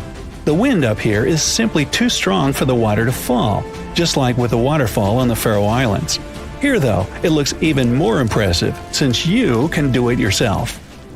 Dokkaebi Road, South Korea. Another gravitational anomaly located on a road. Locals once found out that if you put an empty can or a bottle on the ground, it will immediately start rolling uphill. Unlike other such places in the world though, Dokkaebi Road doesn't just create an illusion. When you walk down the slope, you don't feel as if you're going up. Everything's pretty normal. But once you put down an object that can roll, it will do that in the opposite direction than it should. Local authorities were quick to get the idea and put a signpost directing curious tourists to the mysterious road. Golden Rock, Burma. If you happen to be in Burma, these days it's also called Myanmar, make sure to visit this well-known site. A gold leaf-covered boulder sits upon the edge of a cliff, and a small pagoda is built on top of it. The impressive thing about the rock is that it only lightly touches the cliff for support. In fact, it looks like the boulder will fall any minute now, but it has been standing like that for centuries. On top of that, the pagoda built upon it is not really a recent addition, so it's quite an unusual sight to see. The rock seems to be saying, "Gravity? I don't care about that stuff." The legend has it that what keeps the boulder in place is a single strand of Buddha's hair. Well, I don't know about that, but you can check out the rock for yourself and see that it's not attached to the cliff by anything. And yet, it's not budged for 2,500 years. Something must be at work here, huh? Stone of Davasco, Argentina. If there ever was a thing that said, "I defy gravity" out loud, it's the Stone of Davasco. The huge 300-ton boulder stands precariously on the edge of a cliff and rocks a little bit from side to side in the wind. People even checked it by putting glass bottles under one of its edges. They exploded with another movement of the rock. Unfortunately, today you can't see this wonder of nature as it was a century ago. In 1912, the boulder suddenly dropped from its perch, which it had occupied for literally hundreds of years. The people in the nearby town of Tandil were so sad about this event that 95 years later, in 2007, they decided to restore the stone. Well, not exactly put it together chip by chip. They made a plastic replica of the rock and put it on the same spot and even in the same position. So even today, coming by Tandil, you can see its famous balancing boulder. More of a symbol now, of course, because it's no longer rocking and only weighs 9 tons. But instantly recognizable nonetheless. Devil's Tower in Wyoming, USA. Remember this place from the movie Close Encounters of the Third Kind? If not, you should go watch it, but not right now. This place doesn't make you feel like you're witnessing some magic and doesn't really trick gravity right before your eyes. Sounds almost boring compared with the rest of the sites on my list, right? But the true mind-blowing feature of Devil's Tower is that scientists can't explain how it came to existence in the first place. You see, it's an 867-foot rock formation with walls so steep they're basically vertical. But that isn't even the main thing. This piece of stone just rose amid rolling plains of Wyoming with nothing like it for miles and miles around. So how is it that such a flat landscape could have suddenly given birth to something so tall? Theories abound, but nobody has the answer yet. My theory? Well, perhaps here is where the Earth has a giant outie belly button. Well then, you come up with a better theory. Oregon Vortex, USA. The House of Mystery in Gold Hill, Oregon amazes its visitors with gravity-defying effects. You can't stand straight there, always leaning to the side and having to hold on to something for balance. Balls roll upwards. And there's also a broom that stands perfectly still wherever you put it, unlike virtually everything else in this shack. The local Native American tribes called this place the Forbidden Ground, even before the house was built there, and they avoided approaching it. The owners of the shack, though, decided to turn it into an attraction, and they succeeded. They created an atmosphere of mystery around the place and spread the news about it in newspapers and later on the internet, and voila, a perfect anomaly is made. In fact, it's no more than a curiosity, a human-made optical illusion that tricks your eyes and other senses. Hudson Bay, Canada. Okay, we've talked about some pretty ambiguous stuff, but now it's time for the real deal, the Hudson Bay anomaly. This is probably the only place in the world where gravity is indeed lower than anywhere else on the planet. Even skeptics can't smirk at it because the difference has been measured with precision equipment. So, does it mean that the gravity here is as low as, say, on the moon then? Unfortunately, or is it luckily, I'm not sure yet, the difference is minuscule. The exact value is 0.005%, or 1/200%. You won't be able to feel it even if you try your hardest, but it's still there. Scientists say this anomaly exists because of the ice sheet that covered the area about 10,000 years ago. It compressed the rocks so much that they still can't fully recover, shifting the gravitational field in Hudson Bay. Sometime in the future, though, the gravity will return to normal in this area as well. No moonwalk for me then. Boom! This word isn't nearly enough to illustrate the explosion, the most powerful one you've ever seen. And what's most important, it's a lake that's just blown up. Hey, all you wanted to do is light up some fireworks in this picturesque place. But you must have totally missed the danger strictly no fire warning sign along the way, and now the wall of fuming water is quickly closing in on you. But first, let's rewind to the beginning of the whole thing. You're in Alberta, Canada, and have just arrived to Abraham Lake for a hike of your life. The lake is frozen, and the view is awesome. Those bubbles under the ice look like hundreds of frozen jellyfish. In reality, they're made of methane, a toxic and highly flammable gas produced by bacteria living on the bottom of the lake. That's why the sign is there. If you so much as light a match on this ice, it might set the whole thing on fire. Luckily, you've taken note of it on the way here and put away the fireworks you wanted to light up. Another place, another time. Another lake. This one's not frozen. In fact, it probably hasn't seen a winter since the last ice age. We're in Cameroon now, and the place is called Lake Nyos. It looks peaceful, but make no mistake, its orange-brown waters hide a deadly secret.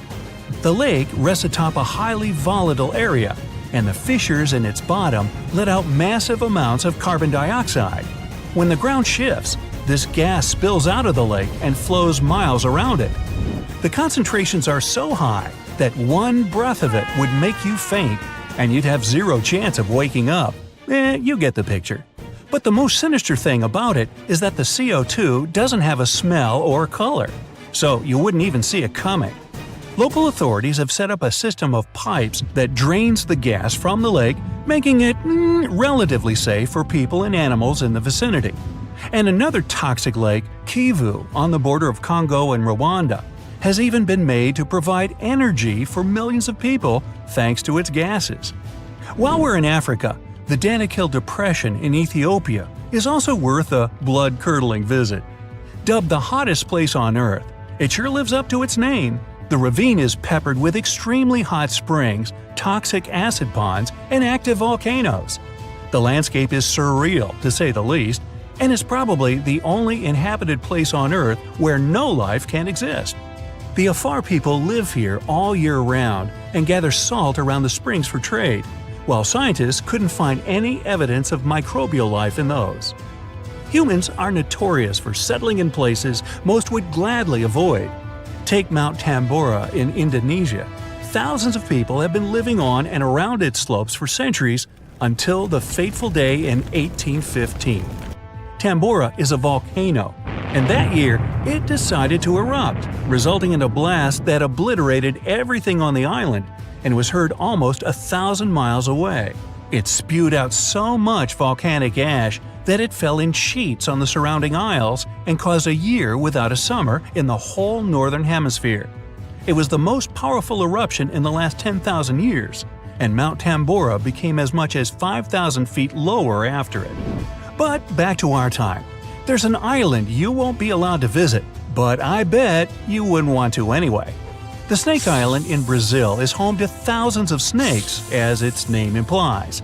The moment you step on its soil, you're in grave danger of being bitten by a viper.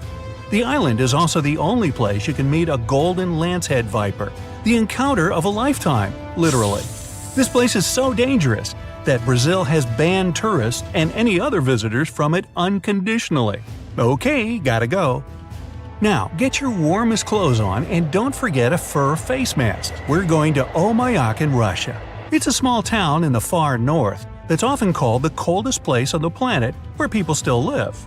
The only place with a lower average temperature is Antarctica, and that's saying something. In the winter, if you so much as forget to put on a sweater, another sweater, and a fur coat, you'll get frozen to the bone in mere seconds. Temperatures here drop to the chilling minus 96 degrees Fahrenheit. Fresh fruit turns to chunks of ice in minutes and becomes so hard you could drive nails into wood with an apple here. Now, before you freeze in place, let's go somewhere no boat will take you. The Skeleton Coast in Namibia. No, really, you can only drive or fly in here because boats and ships won't go near the place. The waters are treacherous, sudden gales toss vessels around, and sharp rocks hiding underwater are all too happy to ram into their hulls. The coast itself stretches for hundreds of miles and is divided into southern and northern parts.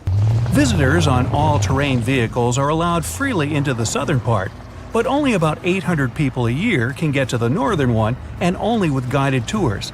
People are known to have been lost in this desert forever, and it's a daunting place to go. It got its name from numerous animal carcasses found here. Still, about 50,000 indigenous people managed to survive in this place, along with adapted animals, lizards, hyenas, and even elephants.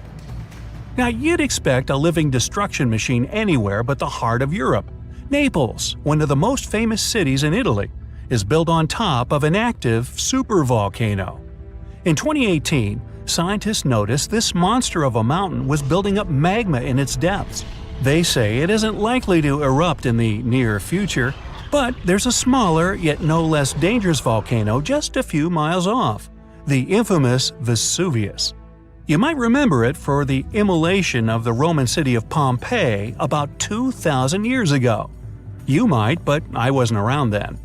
This one has been active for a long while, and both citizens and guests of Naples put their lives at stake every single day they spend in town. But hey, while you're there, try the pizza. Northeast of France is also an unwelcoming place. A chain of areas has been dubbed Zone Rouge, or Red Zone, and declared off-limits since the 1920s. If, by some wild chance, you find yourself in one of these places, you'll only see wilted plants and scorched earth, so much in contrast with the lush landscapes of the rest of the country. The soil and air is so polluted here that people are prohibited to enter for fear of choking. And in any case, nothing can live in the red zone at the time. There's an inhabited island in Japan that was once closed for air travel for 8 years. Miyakijima is basically a volcano on whose slopes people live. It has been erupting roughly every 20 years, and the latest eruption was in 2000. The volcano doesn't normally spill lava, but instead it throws out enormous clouds of toxic sulfuric gases. Hey, don't forget your mask. Speaking of which, at the peak of its activity, residents of the island had to wear gas masks at all times, and even years after the eruption, they took those masks with them just in case. Hey, I can relate. Not far from where we've just been, in Kamchatka region of Russia, there's an incredibly beautiful valley in which you don't want to stay for too long. It's ominously called the Valley of Death, and it sits at the base of another active volcano. When the mountain lets out its fumes, spoiler, quite often, the toxic gases, heavier than air, go down its slopes and right into the valley. Small critters have no chance of survival breathing this stuff, and even larger animals and humans will have trouble getting out unscathed. Another deadly vacation destination is Saltstraumen Strait in Norway. It looks serene and beautiful, and you can almost feel it inviting you to take a dip and bathe in its waters. Don't do that though. Every 6 hours, the calm strait turns into a roaring mass dotted with huge and powerful whirlpools. It's all because of a tidal current between two fjords the strait is connecting. Here, on a high tide, the rush of water is too massive for the narrow stream, making it a deadly trap for both swimmers and boats. Now, over in Bolivia, there's a 45 miles long road that only the bravest dare to traverse. Yungas Road goes along the side of a mountain range and is a major attraction for cyclists craving for a thrill. A new passage has been built that bypasses the most dangerous parts of the route, but the original road was very narrow, with the abyss and no guardrails to speak of on one side and a steep slope on the other. Frequent landslides, fog, and rains made cycling here extremely dangerous and unpredictable, which, of course, never stopped adrenaline seekers from all over the world to come here for a bike ride like no other. Finally, if you like hot springs, you might also love a visit to Boiling Lake in Dominica. Located in a national park, it's a cavity filled with constantly boiling water from the rivers in the vicinity. It's kept hot by the extremely hot springs of toxic gas, and the fumes above the surface are also toxic. The lake attracts tourists, but getting too close to it might prove really dangerous. It's known to burst, flooding the surrounding area with clouds of gas. People stop their cars on the highway, get out of them, and lift their heads in wonder. In the cities, everyone takes to the streets. Balconies and rooftops of houses are full of people staring at the moon in shock. It's red. Some people scream that it's the end of the world. Some seek shelter. Indeed, the usual white moon now looks like it's been doused in red paint. There's no need to be afraid if you see such a thing. On the contrary, enjoy the view, because you have witnessed a rare astronomical phenomenon. This is a total lunar eclipse. Here's the sun. It's in the center of our solar system. Mercury, Venus, and here's Earth and the moon. The Earth takes 365 days to orbit around the star. At the same time, the moon revolves around the Earth and completely orbits our planet in 27 days. The Earth creates a shadow zone, and sometimes the moon passes through it. The shadow is cone-shaped and gradually narrows. The moon is 238,000 miles away. That's like 9 lengths of the equator. At this distance, the width of the shadow is about 2.6 times the width of the moon. When the moon is in this zone, direct sunlight doesn't reach it. That is, it should have disappeared, but instead, it becomes red. All because the sun's rays pass through the Earth's atmosphere. They scatter, and most of the blue light disappears. But the red and orange rays continue and hit the surface of the moon. Voila! You see a phenomenon called the blood moon. By the way, this curvature of light occurs at sunsets and dawns. The atmosphere scatters the blue light, and you see a red and orange sky. If you were standing on the surface of the moon during a total lunar eclipse, planet Earth would be exactly between you and the sun. So you would be able to observe the solar eclipse. The surface of the Earth would become entirely dark for you. All you'd see would be the sun's corona illuminating the edges of the planet. The Earth from the surface of the moon is almost the same size as the moon from the surface of the Earth. Such a red eclipse of the moon is rare because several factors must coincide. One of them is that the moon must be full. Usually, you can see 2 total lunar eclipses a year. In 2038, you'll be able to see 4 such eclipses, and the eclipse itself can last up to 108 minutes. But this is rare, and the last time such a long blood moon was seen was in 2000. Many years ago, people didn't know so many facts about our satellite, and the sight of a red moon frightened them. It was a bad sign and a harbinger of trouble. People who knew the schedule of eclipses could take advantage of it. For example, Christopher Columbus had an astronomical almanac and knew when the next lunar eclipse would occur. He frightened the inhabitants of the Caribbean islands when he predicted the red moon. Once upon a time, the moon used to be a red ball of lava. This was way back in time, 4.5 billion years ago. Now this is our solar system. It's full of dust and asteroids. They're constantly bumping into each other, playing space billiards. This is Earth. It's just beginning to cool off from the constant asteroid and comet impacts. But then, Theia appears on the horizon, a planet the size of Mars. It had a chaotic orbit and was approaching Earth in a spiral. A collision was inevitable, and at one point, one of the biggest crashes in our solar system occurred. Theia struck the Earth at an angle. It ripped out part of the Earth's crust and threw it into space. The Earth, in turn, absorbed part of the planet that rammed it. The debris from the collision circled the Earth for a long time.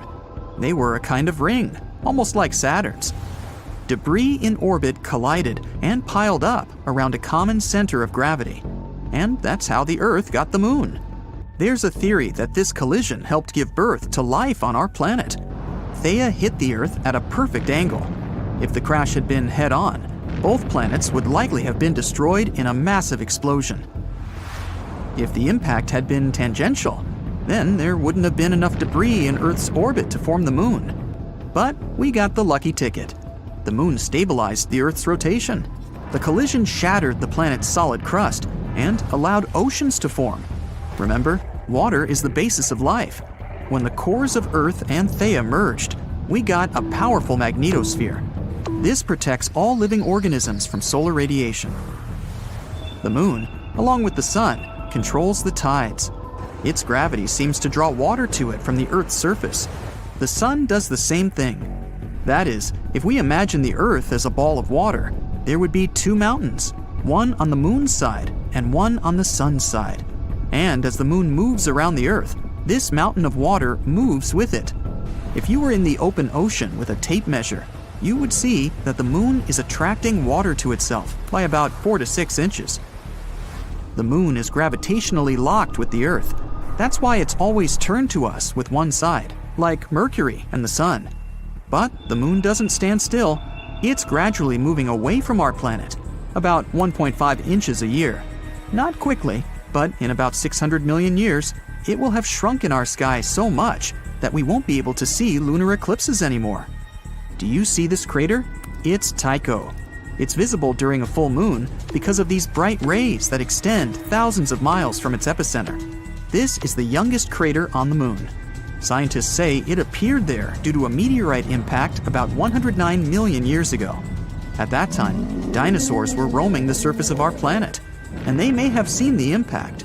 It was most likely accompanied by a big explosion and looked like a salute in the night sky. Humanity loves to explore the moon. We've sent a bunch of missions there. A total of 12 people have set foot on the surface of the moon. The gravitational force there is 6 times less than on Earth. So, if the average person on our planet weighed about 180 pounds, on the surface of the moon, the scales would only show 30 pounds, like the weight of an average dog. That's why the astronauts moved, jumped, and fell so strangely there. And you would be 6 times stronger on the surface of the moon. Here on Earth, the average person could lift about 130 pounds, but on the moon, you could raise a big motorcycle or a grizzly bear. The surface of the moon is covered with regolith. This is the lunar dust that covers the solid ground. Such dust is good at preserving footprints. Here's the most famous footprint, which gave birth to many crazy theories. Here's the footprint, and here's the shoe that left it. But the shoe is completely flat. This is explained simply. The astronauts wore extra boots for walking on the lunar surface. They have exactly the kind of sole that left these marks. In addition to the footprints, we left many fascinating objects on the moon. Several lunar rovers, a golf ball, flags, and human waste. There's also a lot of broken satellites and rocket parts. All in all, about 413,000 pounds of human-made objects are there. That's the weight of 3 passenger planes, or 31 adult elephants. In the future, we plan to resume missions to the moon. New landers will explore the surface of our satellite to find natural resources there. It's also a great place to test new rovers. We're even going to build something like the International Space Station in the moon's orbit, the Lunar Orbital Platform Gateway. It'll be a convenient platform for exploring our satellite and launching spacecraft into distant space. If you start from here, the spacecraft won't need to spend almost all its fuel to overcome the force of Earth's gravity. So, such a station would save fuel and money. Scientists hope that we'll be able to mine water from the moon's surface. It's been proven that there's ice there, mostly at the bottom of craters where the sunlight doesn't reach. Perhaps we'll send a rover there that can drill down a few feet into the surface, searching for water. Humanity already has the technology to build a full-fledged colony there. It would take up to 3 days to get there. We just need to get enough solar panels and building materials to the moon. There's no atmosphere on the moon, so potential lunar inhabitants would be defenseless against solar radiation. We would have to build houses underground to provide protection. Modern 3D printers will help make construction easy and fast. However, food and water supplies can only be maintained by constant supplies from Earth. The same goes for oxygen. Each rocket launch costs millions of dollars, so for now, colonization of the moon is in question. The moon could also become an object for space tourism. Imagine a spaceship launches from Earth, 3 days on the road, and you're orbiting the moon. The lunar module undocks, and you land on the surface.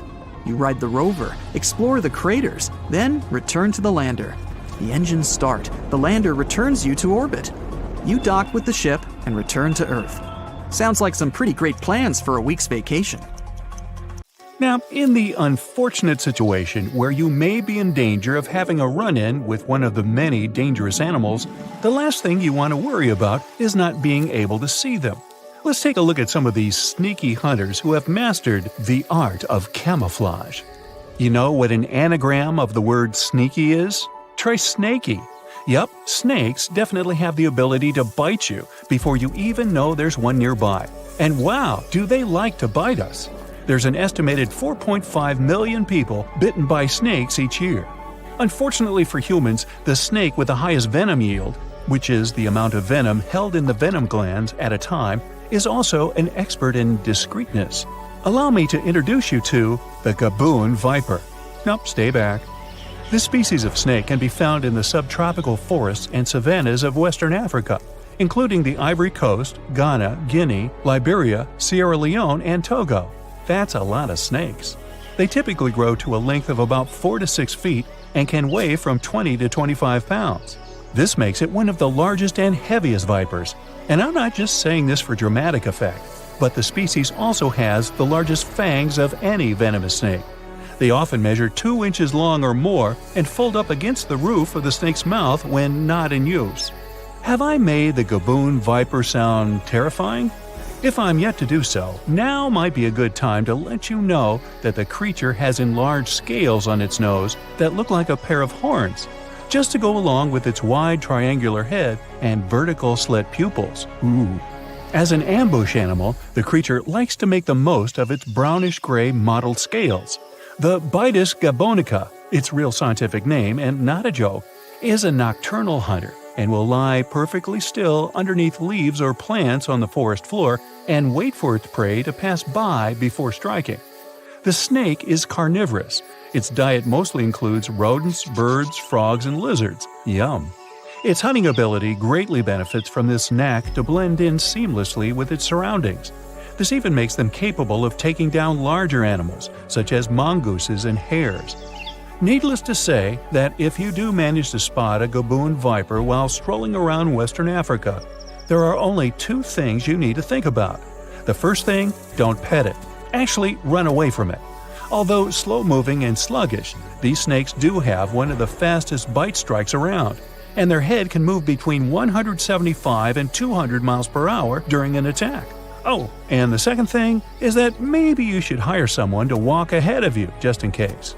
Thankfully though, bites from the creatures are very rare, as the gaboon viper is much calmer than other dangerous snakes, such as the puff adder or black mamba. This doesn't mean you shouldn't be careful. When bites do occur, it often happens when a human foot accidentally steps on the creature, because, as we now know, they're not the easiest thing to see. For the unlucky ones who do get bitten, it's really serious. The gaboon viper's venom is extremely dangerous if not countered by an antidote within 2 to 4 hours. Okay, so you might have guessed that a lot of snakes would use the art of camouflage to their advantage, given that they're low to the ground and not especially wide or tall.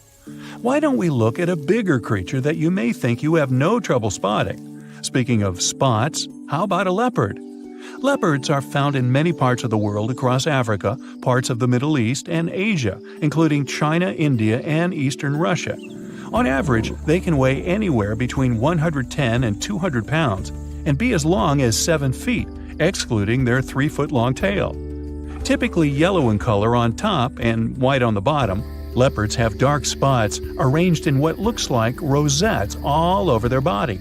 The different design patterns of these spots have confirmed the existence of several different races of leopards. Black leopards are perfectly equipped for stalking other animals during the night whilst lurking in the shadows, thanks to their all-black fur coat. But you might have thought the spotted coats of the other leopards would actually make them quite easy to notice. This isn't the case.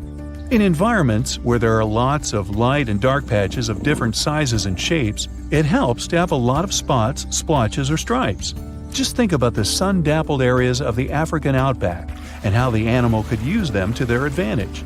As if they needed any more abilities to allow them to behave in an annoyingly stealthy manner, leopards are also agile tree climbers. In other words, they can also stalk you from above. So, what animals get tricked by the leopard's camouflage skills? Well, anything it can overpower, from small rodents to water bugs. But leopards generally hunt smaller and medium-sized antelopes and deer. Thankfully, all of the big cat species that you may encounter during a safari in Africa, leopards are seen as the least likely to attack a human.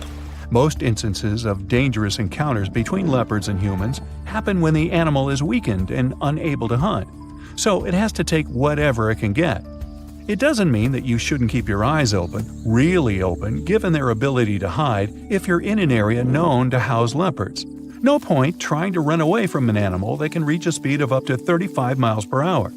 Interestingly, this is actually slower than the top speed of most of the animals it hunts, which again speaks to the leopard's ability to sneak around. There are a lot of reasons why the leopard's coat works to its advantage from a camouflage perspective. But you know where this might not be too effective? How about the snow-white Arctic? There, you might not notice a certain pair of eyes, nose, and foot pads coming towards you because the rest of the owner's body blends in with your surroundings. The owner in question is the polar bear. Yep, the polar bear can camouflage itself to its environment so well that it can actually pass as a snowdrift. What's super surprising about this is that the animal's coat isn't even white. The polar bear's fur is yellow, and its skin is actually black. Polar bears use their camouflage to their advantage, not only for hunting, but also for their own protection. This is weird to think about, given that polar bears are the largest bear species and land carnivores in the world. They can weigh up to 1,300 pounds and measure up to 5 feet tall on all fours, or nearly 10 feet when standing up.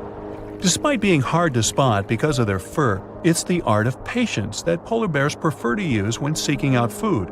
A common hunting method used by the bear is simply keeping perfectly still by a seal's breathing hole, and often not just for hours, but for days. Sometimes this patience goes without reward, and even when a seal comes up for a breath, its slippery body means that, on average, polar bears only catch 1 out of every 5 seals they come across. Well, there's nothing wrong with taking matters into your own hands, or in this case, paws. Polar bears are very capable swimmers and can also hunt in the water. They can reach a speed of 6 miles per hour by paddling with their front paws and holding their hind legs flat like a rudder. Their paws are slightly webbed to help them swim. They're typically able to hold their breath underwater for up to 30 seconds. Luckily, interactions between polar bears and humans are very rare. Between 1870 and 2014, there were only 73 documented dangerous meetings between the two species. As with leopards and gaboon vipers, we would have to go out of our way to find one.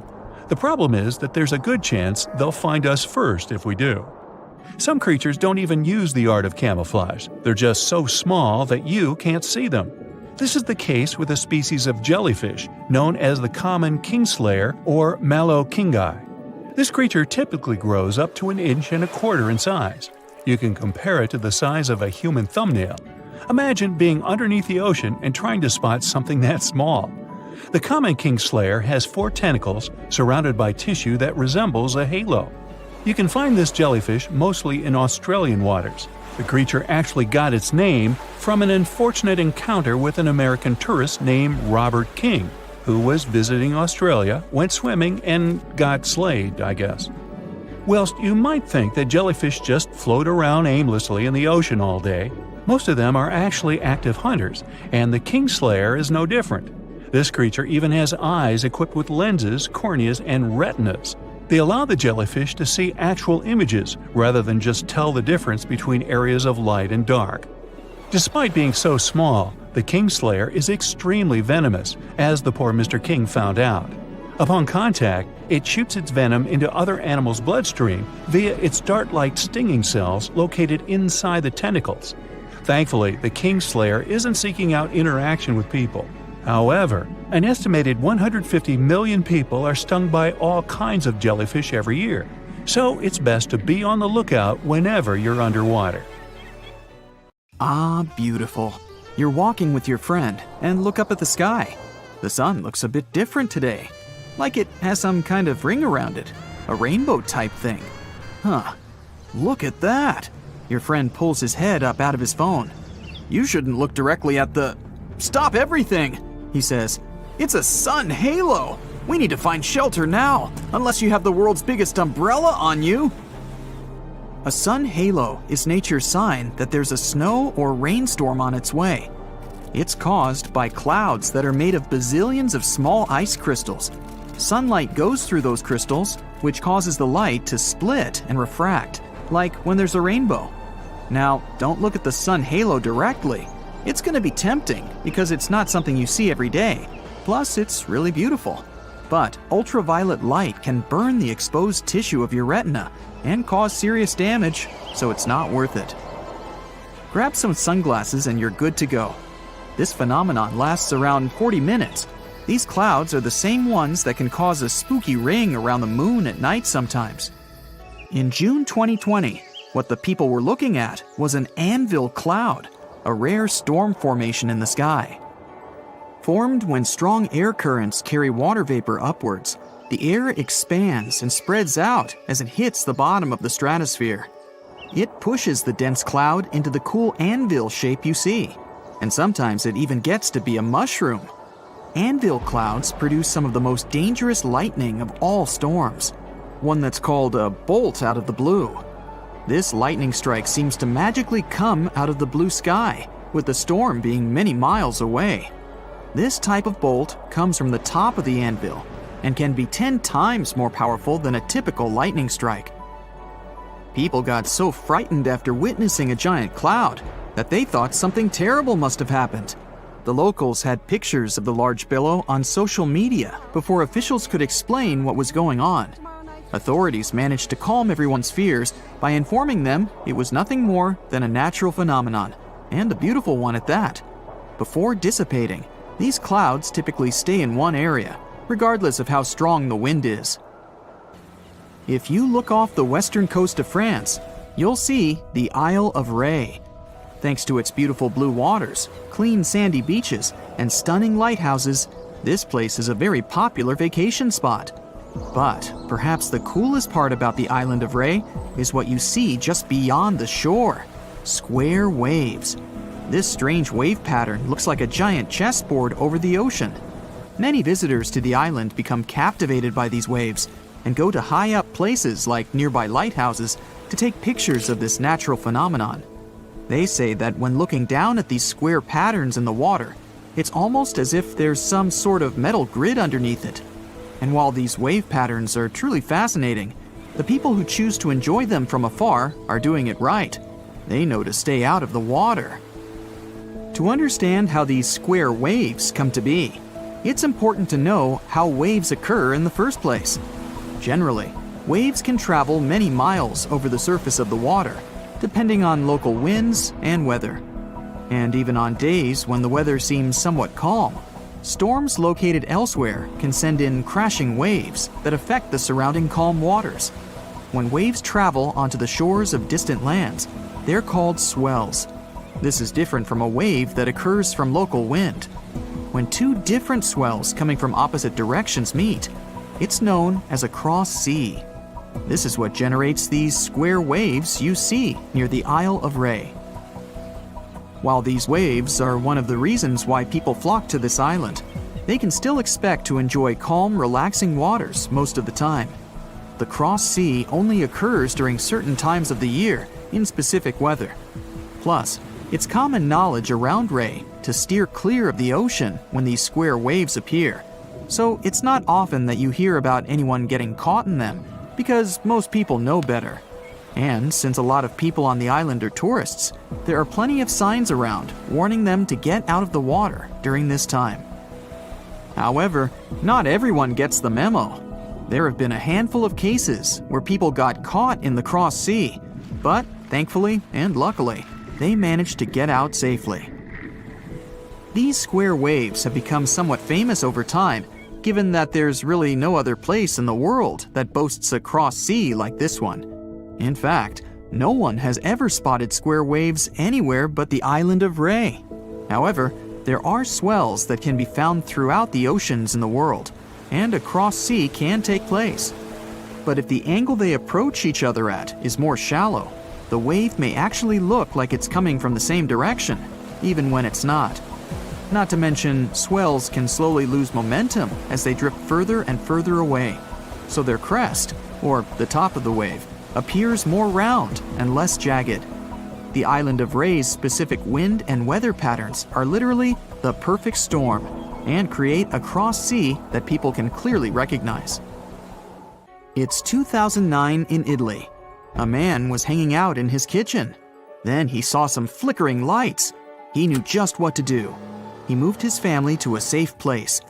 A couple of seconds later, a massive earthquake hit the whole region. His family survived thanks to his quick reaction. He knew these flickering lights were actually a sign of an upcoming earthquake. People have been seeing these mysterious lights for ages. Some thought it was some kind of sign coming from space. Scientists never used to take them seriously, but after the invention of photography, more and more evidence of these strange lights appeared. Soon, they realized the connection. The lights appear, and pretty soon, the earthquake hits. After a bit of digging around, they actually found some records of these earthquake lights from hundreds of years ago. There were bluish flames coming out of the ground right before an earthquake. Oh, creepy. The Christmas Island crab is part of an amazing phenomenon once a year. Their migration period is determined by the phase of the moon and the first rainfall between October and February, although the precise date can't be predicted. Once the crabs have been prompted, they leave their homes amongst the forest and migrate in massive hordes towards the sea. Numbering in millions, a sea of red crabs is observed as they make their journey across the island, creating roadblocks and making their way to the ocean. There, they lay their eggs and then make their trek back, returning to the forest until the next year. There are bridges in the Indian state of Meghalaya that are created entirely of living tree roots. The bridges are made up of tangled, thick roots that are strong enough to hold over 50 people at a time. The Khasi and Jaintia tribes became masters in the art of growing these insane bridges. They need them to cross the streams below with ease. Some of these root bridges are over 180 years old. To make them, the members of the tribes care for the roots until they grow long enough to reach the opposite bank. It can take as long as 10 to 15 years to grow a bridge. In the process, the roots become tightly entwined with one another. This is how the bridges get so strong. And once a bridge is fully grown, it can last for over 500 years. While some roots decay, new ones are continually growing. That's why the unusual natural constructions last so long. Light pillars are colorful beams of light that either jet up from Earth towards the sky or shine down from the clouds. Usually, they only occur in cold temperatures, as they form when the sunlight gets reflected off ice crystals floating in the air. The higher the crystals are in the air, the taller these bright and colorful pillars become. They're most common at sunrise and sunset. There are hidden caves all over the world that are filled with glowing light. This light comes from hundreds of glowworms that have made a cozy home in the caves. Some of the caves are more than 30 million years old, and most of them can be found in New Zealand and Australia. The worms themselves don't actually glow, but baby worms, called larvae, form silk strings made out of mucus. These strings form nets. It's these nets that can illuminate the entire cave.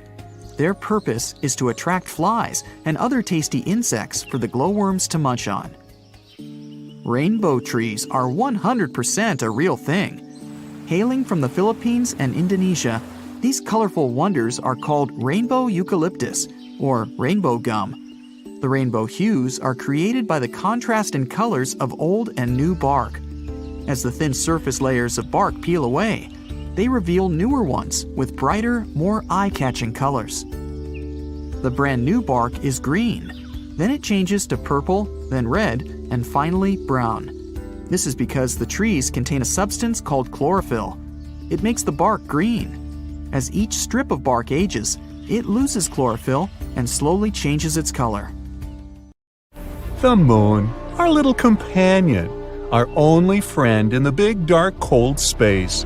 It's not surprising that any event related to it, like solar or lunar eclipses, excites us. But how about the black moon, the blue moon, a supermoon? Have you ever heard of them? Well, let me tell you about it and how you can observe them. Let's get your calendars ready. The distance between the Earth and the Moon is 238,900 miles, I've measured. Feels not so far, doesn't it? But trust me, most people greatly underestimate this difference. Did you know that every planet in the solar system, including Jupiter and Saturn, would fit between the Moon and us? Yeah, I couldn't believe it myself. The moon is tidally locked to the Earth. That's why it's always turned to us with only one side.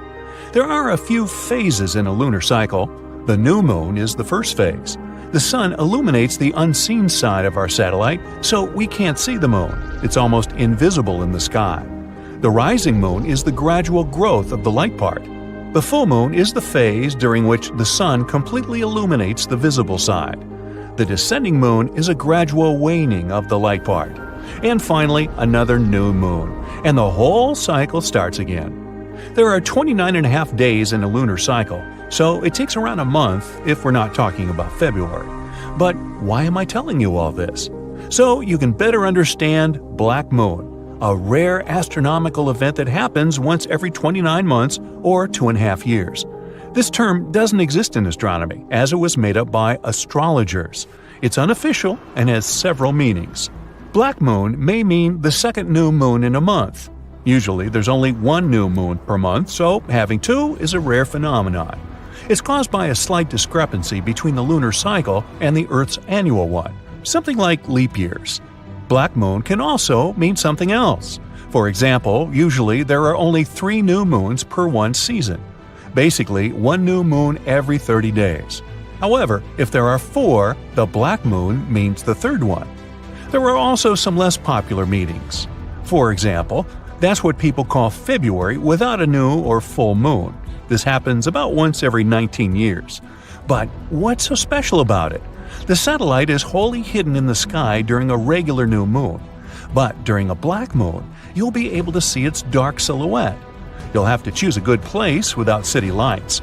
If you live in a big city, you'll hardly be able to see it without a telescope. Also, since the sky turns black during this phenomenon, you'll be able to see different constellations that were hidden before, as well as Jupiter and Venus. The last time this happened was on April 30th, 2022. You could observe it in most parts of the United States, except for areas in the Pacific, Alaska, or Hawaiian time. Aloha! Yeah, unfortunately, if this is the first time you hear about the black moon, you've already missed it. Now you'll have to wait another 2.5 years.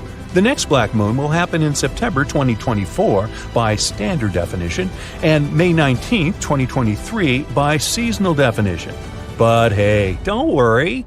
You can always see another astronomical event once upon a blue moon. Now, I'm not mocking you, I'm being serious. You can still see the blue moon. Well, not literally, of course. The moon won't turn blue. That's just what astrologers call the second full moon in a month. The black and blue moons are similar by definition, but they're actually the opposites. If the black moon is a rare second new moon in a month, the blue moon is a rare second full moon. They also both happen every 29 months. Not so rare, right? Kind of ironic that this event was called the blue moon. Folklorist Philip Hitchcock assumed that the calendrical meaning of the term blue moon was first invented by the Maine Farmer's Almanac in 1937. Now, another interesting astronomical event is called the supermoon. Stock up on telescopes and look for some hills, because you'll see an exceptionally bright and large moon, like the one we only see in movies. What exactly does a supermoon mean? You see, the moon doesn't revolve around the Earth in a circular orbit. Its orbit is elliptical, and the place where it's closest to the Earth is called perigee. A supermoon is a phenomenon that occurs when the full moon coincides with the perigee. Because of this, it seems to us especially large and bright. It looks 14% larger in diameter and 30% brighter than usual. By the way, this phenomenon is often confused with the so-called moon illusion. During the moon illusion, the moon is low above the horizon and visually appears larger in size. Of the 12 or 13 full moons in a year, 3 or 4 are supermoons, but most of them are not very significant. You probably won't see a difference at all. The most interesting ones are the rare large supermoons. During them, the moon actually becomes big. The last major supermoon occurred in 2016. Unfortunately, large-scale supermoons are rare and occur about once every 18 years. The next one will happen only in 2034, but we can observe smaller supermoons quite often. In 2022, they'll take place on June 14th and July 16th. There is also an opposite phenomenon called the micromoon. You've probably already guessed what that means. It happens when the full moon is at its farthest point from the Earth. This point is called apogee. The next micromoon in 2022 will take place on June 29th. In 2023, we'll be able to observe it on January 7th, February 5th, and August 16th. Of course, you don't have to follow each of these events. Most people are more interested in lunar and solar eclipses. By the way, are you one of the people who confuses these two events with each other? Test yourself. Pause this video, describe what these two eclipses mean. Let's compare your answer with the correct definition. Are you back? Okay. So, a solar eclipse is a phenomenon where the moon entirely or partially covers the sun. A solar eclipse is possible only during the new moon when the moon itself is not visible. Many people believe that this event is incredibly rare, but this is not quite true. A lunar eclipse is a phenomenon in which the moon is entirely or partially in the shadow cast by the Earth. The lunar eclipse can only happen during the full moon when the proximity of the moon is on the node of its orbit. If you guess right, well done! If not, hey, don't worry, many people confuse them. In 2022, a partial solar eclipse will occur on October 25th. It'll be visible in Europe, South and West Asia, North and East Africa, and the Atlantic. As I mentioned, a total solar eclipse is not as rare as many people think, but the problem is that it's not always visible from any part of the planet. So, if you want to see this event, be sure to look for their calendar and see from which parts of the Earth you'll be able to see it. And don't forget the special glasses. Lunar eclipses occur much more often though. Partial lunar eclipses happen almost every month, but the total lunar eclipse in 2022 will take place on the night of November 7th to 8th. You'll be able to see it in almost all parts of the world except Africa. I hear that the zebras are not happy about this. The moon is a genuinely fascinating satellite. You think whatever, it's just a small rock ball. But in reality, there are so many interesting things connected to it. What rare lunar events have you seen or want to see in your life? Have you observed any rare and interesting astronomical events? Be sure to share in the comments. Well, this happened in June 2009. People in certain areas in Japan left their homes after a heavy downpour, only to find fish, frogs, and tadpoles everywhere. Fields, roads, lawns, rooftops were littered with these aquatic creatures. One man was shocked to see 13 carp on and around his truck. Apparently, he stopped to count them. No one knows for sure where the bizarre rain came from, but the most popular theory claims that a powerful waterspout picked up all these creatures. Then it carried them through the upper atmosphere and dropped the animals on the unsuspecting people below. Shelf clouds look like something from a sci-fi movie. They form when warm and moist air gets caught in a thunderstorm updraft. These ominous clouds most often mean a storm is coming. Breathtaking rainbow clouds appear on top of cotton-like puffy clouds after thunderstorms. The puffy clouds are low-altitude ones. They usually hover at a height of around 6,000 feet. When the water vapor they contains condenses, the resulting droplets act like prisms. This forms multicolored caps over the clouds. Morning glory clouds are extremely rare. They look like massive tubes stretching across the sky. They can snake for more than 600 miles, sitting relatively low. Most researchers agree that these clouds appear when an updraft squeezes through the cloud. This creates the signature rolling appearance. The cool air at the back of the cloud makes it sink downward. The best, but not the only place to see morning glory, is Australia's Gulf of Carpentaria. If you decide to travel there to see these clouds, choose a period from late September to early November. It was 2012 when the sky turned first ominous dark, then yellow. After that, blue gelatinous balls started to fall to the ground. A man from the UK found these balls outside during a hailstorm. He was walking to his garage when he spotted something unusually bright among the whitish hailstones. When researchers examined this jelly rain, they found out the balls were made from the substance used in diapers or potting soil. It's used to absorb liquid. It's still unclear whether the balls fell from the sky, or maybe the melting ice made a few already existing crystals expand in the blink of an eye. Huge white lumps over your head are called mammatus clouds.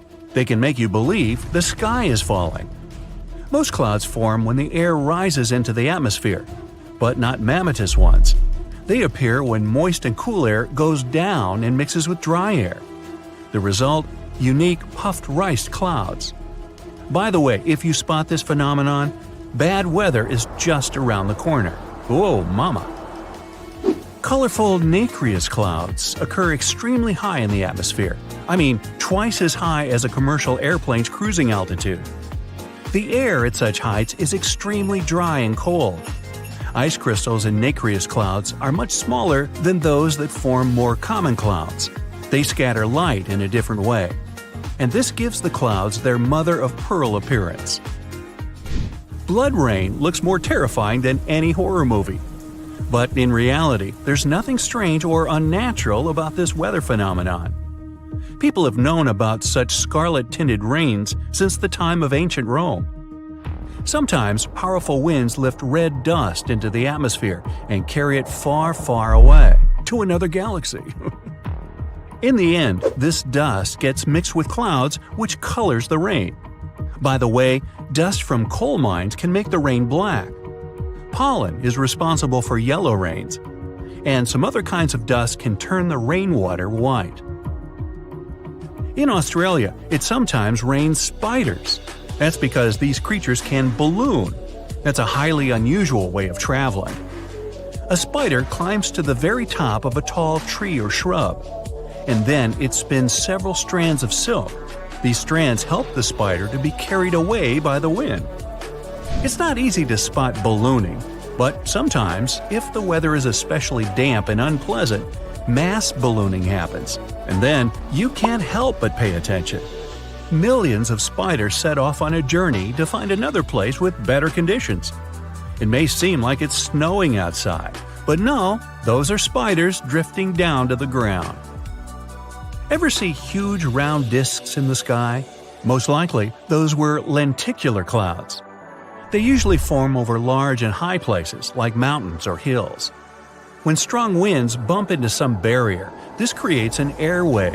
The air kind of wraps around the obstacle, and the higher the barrier is, the colder the air that's rising over it becomes.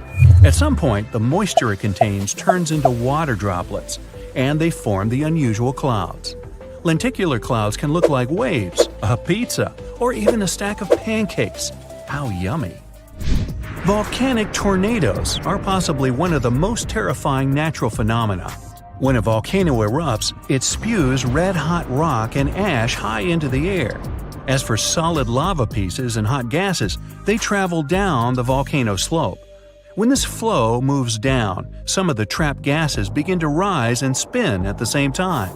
They get squeezed by the surrounding air, which makes them spin faster and faster. That's how a volcanic tornado gets born. Luckily, this phenomenon has a very short lifespan.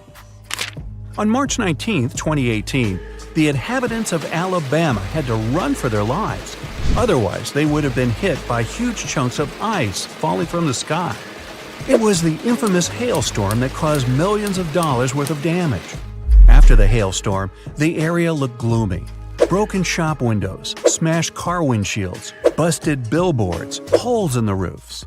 At least, researchers got excited when they found a hailstone near the town of Cullman. This softball-sized monster was more than 5 inches across. No wonder it set a new state record. Cylindrical snow donuts occur when a wind gust decides to make a snowball. It starts to roll some snow across a snowy area. If it were a real snowball, it would eventually become too heavy for the wind to move. But the snow donut's center is hollowed out. This happens because its inner layer is too thin and is blown away when the donut is formed. This makes it lighter than a snowball, and that's why it also rolls farther. Unfortunately, you just can't go and find snow donuts. They're rare because they need very precise conditions to appear. Moonbows are a much rarer phenomenon than rainbows. They're caused by moonlight rather than direct sunlight and occur only when the moon is near full. Moonbows are dim and often seem to be white, but it's just an illusion. The human eye is just not sensitive enough to catch all the colors. Lightning balls are small floating spheres of light. They can be orange, yellow, or even red. Sometimes lightning balls descend from the sky. In other cases, they appear out of nowhere, hovering several feet above the ground. They don't emit any heat or produce very little sound. Lightning balls can bounce off objects. If they come across something electrical, like a TV, they usually disappear with a quiet pop, leaving behind the smell of sulfur. But lightning balls can also start fires or explode. Scientists believe lightning balls might be connected with thunderstorms, but there's no solid proof yet. Fog bows are almost white, pale blue on the inside, and faint red on the outside. You have higher chances of seeing a fog bow over the cold sea or ocean when warm air comes into contact with much colder air. This phenomenon also occurs when the sun is bright and the fog is thin enough for the light to get through. Pele's hair is thin lava threads. They look golden and pretty, but don't even think about picking them up. Yeah, they can harm you. The wind sometimes catches small droplets of lava coming from active volcanoes. These droplets get carried miles away from the vent. They get stretched into super thin glass wires, also called hair lava. Some strands can be as long as 6 feet. In March 2018, those who looked up in the sky in northern Nevada saw one of the rarest and most bizarre clouds ever. It was a horseshoe cloud. Such a vortex happens when a flat cloud travels over a column of warm, rising air. This air not only gives the cloud its impressive shape, but also adds some spin to its movement. But you've got to be quick. Horseshoe clouds are very fleeting and usually last for only several minutes. Frost flowers bloom on young sea ice in the Arctic Ocean or on thin lake ice. They're fragile and delicate ice crystals. These structures grow during temperature changes. They draw moisture from the ice surface and rise, capturing bacteria and salt. You can find frost flowers in Antarctica too, but wherever these crystals grow, people know disappointingly very little about them. Still, they're awfully pretty. 50 ships and 20 airplanes have gone missing. Many people have disappeared, and mysterious forces might have… Oh wait, the wrong script. This Bermuda Triangle is located in Transylvania. My bad. So, once upon a time in the heart of Transylvania, there was a mysterious place that people named the Bermuda Triangle of Transylvania. Look at these twisted trees and their tangled undergrowth. It seems like some evil creature may appear from behind a tree at any moment. There might even be ghosts and mysterious creatures that came from space, as stories said. The forest became so popular in the 1960s when a man was chilling there on a warm August afternoon with his girlfriend and a couple of friends. Suddenly, his girlfriend pointed at something unusual in the sky. A man came closer to the spot where she was standing and, to his surprise, saw it too. It was a weird silver disc shining in the sky. He quickly pulled out his camera and took 4 photos before the creepy object bolted away. The object was there for a mere 2 minutes, but the man developed his film and the picture ended up being published in local papers. Many people were skeptical about this. They claimed that those were most likely some weather balloons that looked like a spaceship because they were photographed in odd lighting. But no weather balloons, blimps, or any other objects were in the sky above the forest on that day. Spooky, huh? That's not the only campfire legend from that area. Stories say that those who ventured too deep into the murky depths of this creepy place often did not return, which is how it got its nickname in the first place. There was a shepherd who entered the forest together with his 200 sheep. They were never found again. People have also been whispering stories about a 5-year-old girl who disappeared one day. She re-emerged one day, 5 years later, wearing the same clothes as the day she went missing. Plus, she hadn't aged a day.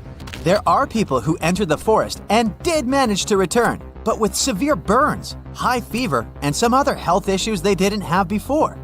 Some were sure that happened because the subsoil had lots of natural uranium with a high level of radioactivity. And according to others, it's not unusual that you come to this forest and feel like someone's watching you or your electronic devices just switch off. And now, here's something that's not a legend. The forest has a rich history. Some sources say it was home to the oldest settlement in Romania. dating all the way back to 6,500 BCE. Trees themselves are pretty mysterious. They grow in creepy spirals or have some unexpected zigzag patterns. Even though some scientists have come there to explore this phenomenon, they couldn't find the answer to why they're like this. It seems as if trees are twisting their limbs so they can reach out and grab you when you're not looking. And that's what's interesting. Each of these twisted trees spirals in a clockwise direction. But legends say lots of inexplicable things have happened in a specific part of the forest where you can't find trees or any other types of vegetation. It's a perfect circle called the clearing. The perfect name for a horror movie inspired by all these stories. The soil in this area with no vegetation has been tested, and no one has found any weird stuff or anomalies that could potentially stop plants from growing there. Some locals believe the forest has positive energy, which is why it's good to make a wish there. But many more people let their imagination run wild, telling stories about paranormal activities happening there, like mysterious spheres popping out in the middle of the forest or extraterrestrial lights. Either way, you and your castle can step aside, Dracula, because you're not the only scary story from Transylvania. Here's another reason you won't be able to sleep well tonight. The Isla de las Muñecas, or the Island of the Dolls. In the middle of the eerie and murky waters of canals near Mexico City, there's a small island. It may look charming at first, until you realize it's home to hundreds of dolls hanging from the trees and scattered throughout the overgrown vegetation. These dolls are old and decaying. They've lost their color over time, and their once cheerful faces are now twisted into expressions of despair and horror. There is a sad story behind this disturbing place. It says the island used to be home to a reclusive man who left his family more than 50 years ago to live alone on the island. He started obsessively collecting dolls that were lost in the canal. The story says he even traded products he grew to locals to get more dolls. The man didn't clean these dolls nor show any interest in fixing them. He would just decorate his island with them regardless of the state in which he found them. Even those that looked good ended up ruined due to winds and rain. They weren't just outside, his cabin was full of these scary dolls too. Many people were terrified of this place, claiming it was cursed, but others believed the dolls safeguarded the island. Moving to the suburbs of North London, where you can find the mysterious Highgate Cemetery. It's definitely not a typical resting place for the dearly departed. This cemetery has so many peculiar graves, including those of Karl Marx and Douglas Adams. But that's not what draws visitors to its gates. People come there because of the legends claiming that this place is haunted by all sorts of spooky creatures, including vampires. Yup, stories about shadowy figures hovering over graves with glowing red eyes and sharp fangs never get boring. But this place wasn't always this creepy. It was established in the middle of the 19th century, once neglected and overgrown with crumbling monuments and vegetation that seemed to swallow up graves.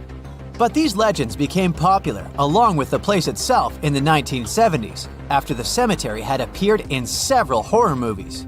Some visitors there are even self-proclaimed vampire hunters. There's this peaceful and charming village called Pluckley, just a short drive away from London. At least that's what it seems at first sight. People whisper Pluckley could be the most haunted village in England.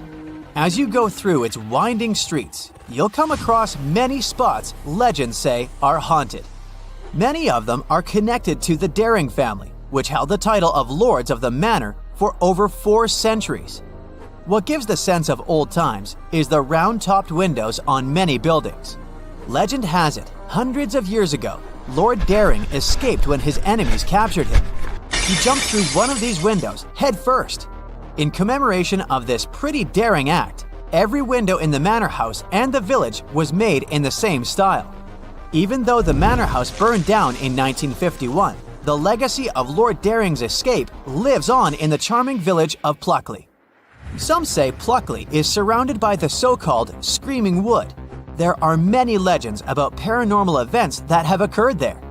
There are nice walking trails in this wood, but to be honest, I'd only be brave enough to hit them during the day. And how about the Crooked Forest?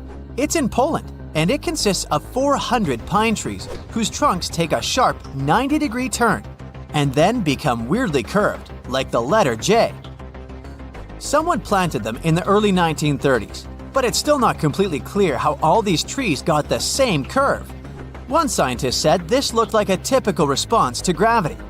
Plants have a special mechanism that allows them to reorient themselves when the stem is horizontal to gravity. So, these trees may have been grown this way for making boats or furniture. Of course, human imagination goes way beyond science, so many tried to explain the existence of these trees with stories of spirits that possess these trees or mysterious creatures from space that made them this way.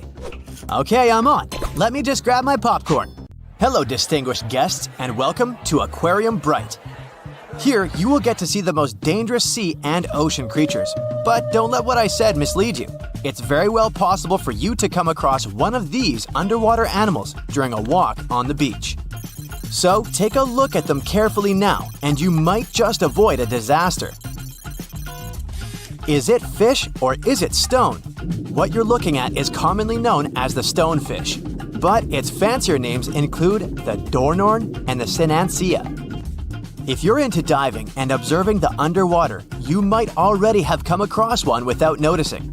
Its appearance makes it almost impossible to distinguish it from a real stone due to its gray coloration and mottled appearance, especially if you're wearing fogged snorkel goggles, so you better pay attention because otherwise the consequences can be unfortunate since stonefish are the most venomous fish known.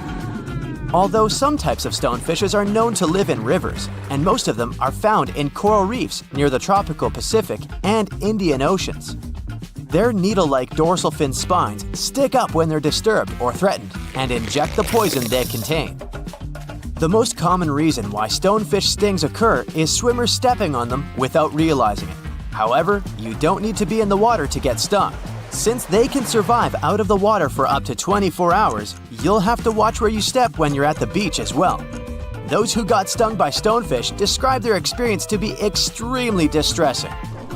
Their venom can result in infection, and in some cases, it is known to cause shock and paralysis. It might come as a bit of a shock, but despite its bad reputation, stonefish is edible if it's prepared properly. When the fish is heated, its venom breaks down. And if the dorsal fins, which are the main source of its venom, are removed, raw stonefish is served as part of sashimi too. This creature might look like it came out of a science fiction movie, but it's very much real. Say hello to the blue-ringed octopuses. Don't be deceived by their small size, which can range between 5 to 8 inches including their arms, because they're packed with venom to cause great damage to as many as 26 people within minutes. Just like stonefishes, blue-ringed octopuses are found in the Pacific and Indian Oceans, from Japan to Australia. They typically live on coral reefs and rocky areas of the seafloor. Some may also be found in tide pools, seagrass, and algal beds. Blue-ringed octopuses are not aggressive in nature. When they're not seeking food such as crabs or shrimps, or searching for a mate, they often hide in marine debris, shells, or crevices. It's only if they're provoked, cornered, or handled that they get dangerous to humans. When they're threatened, they turn bright yellow or blue iridescent rings appear all over their body as a warning display towards the potential predators. Their bites usually come unnoticed, so you might not be able to realize you're bitten until it's too late. The venom of a blue-ringed octopus can cause dizziness and loss of senses and motor skills, and ultimately, paralysis. So, better try to keep your hands to yourself and back away in a hurry if you see one. Nope, it's not a flower bouquet, so don't try to pick and smell one of those pink tube-like things. What's standing before your eyes is a marine animal called a flower urchin. It may look gorgeous, but don't let the looks deceive you. It was named the most dangerous sea urchin in the 2014 Guinness World Records. Flower urchins inhabit the tropical areas of the Indo-West Pacific and are found among coral reefs, rocks, sand, and seagrass beds at depths of 0 to 295 feet. The most noticeable feature of them is their pedicularia, which are claw-shaped defensive organs that are also found in sea stars. What makes flower urchins differ from any other sea urchin is the fact that their pedicularia is, as the name suggests, flower-like. and usually pinkish white to yellowish white in color, with a central purple dot. Hidden underneath those flowers, they possess short and blunt spines. Although many sea urchins deliver their venom through such spines, flower urchins deliver their venom through their pedicularia, or flowers. If they're undisturbed, the tips of these flowers are usually expanded into round, cup-like shapes. On their surface, they possess tiny sensors with which they can detect threats, and once they contact such threats, these flowers immediately snap shut and start injecting venom.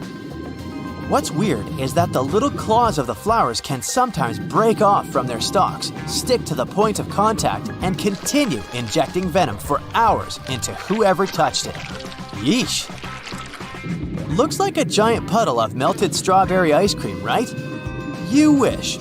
It's a lion's mane jellyfish, which is also called giant jellyfish, Arctic red jellyfish, or hairy jelly. They're known to prefer cool water. That's why they can mostly be found in the Arctic, northern Atlantic, and northern Pacific Oceans.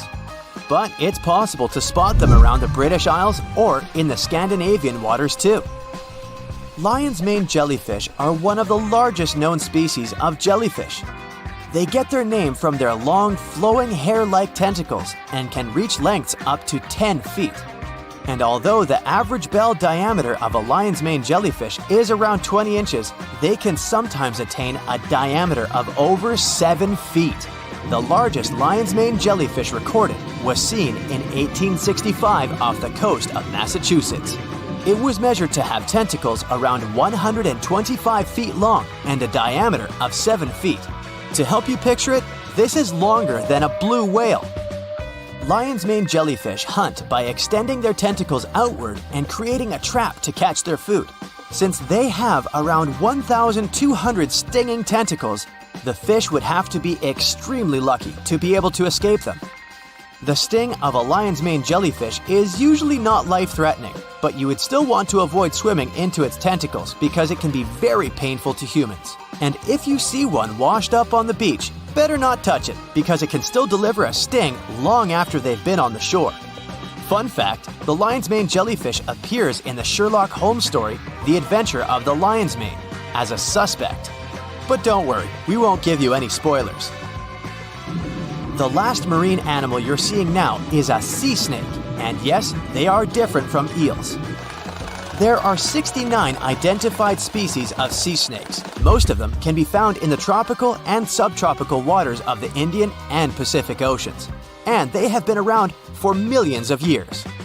To make things easier, scientists have separated all different species of sea snakes into two categories: true sea snakes and sea kraits.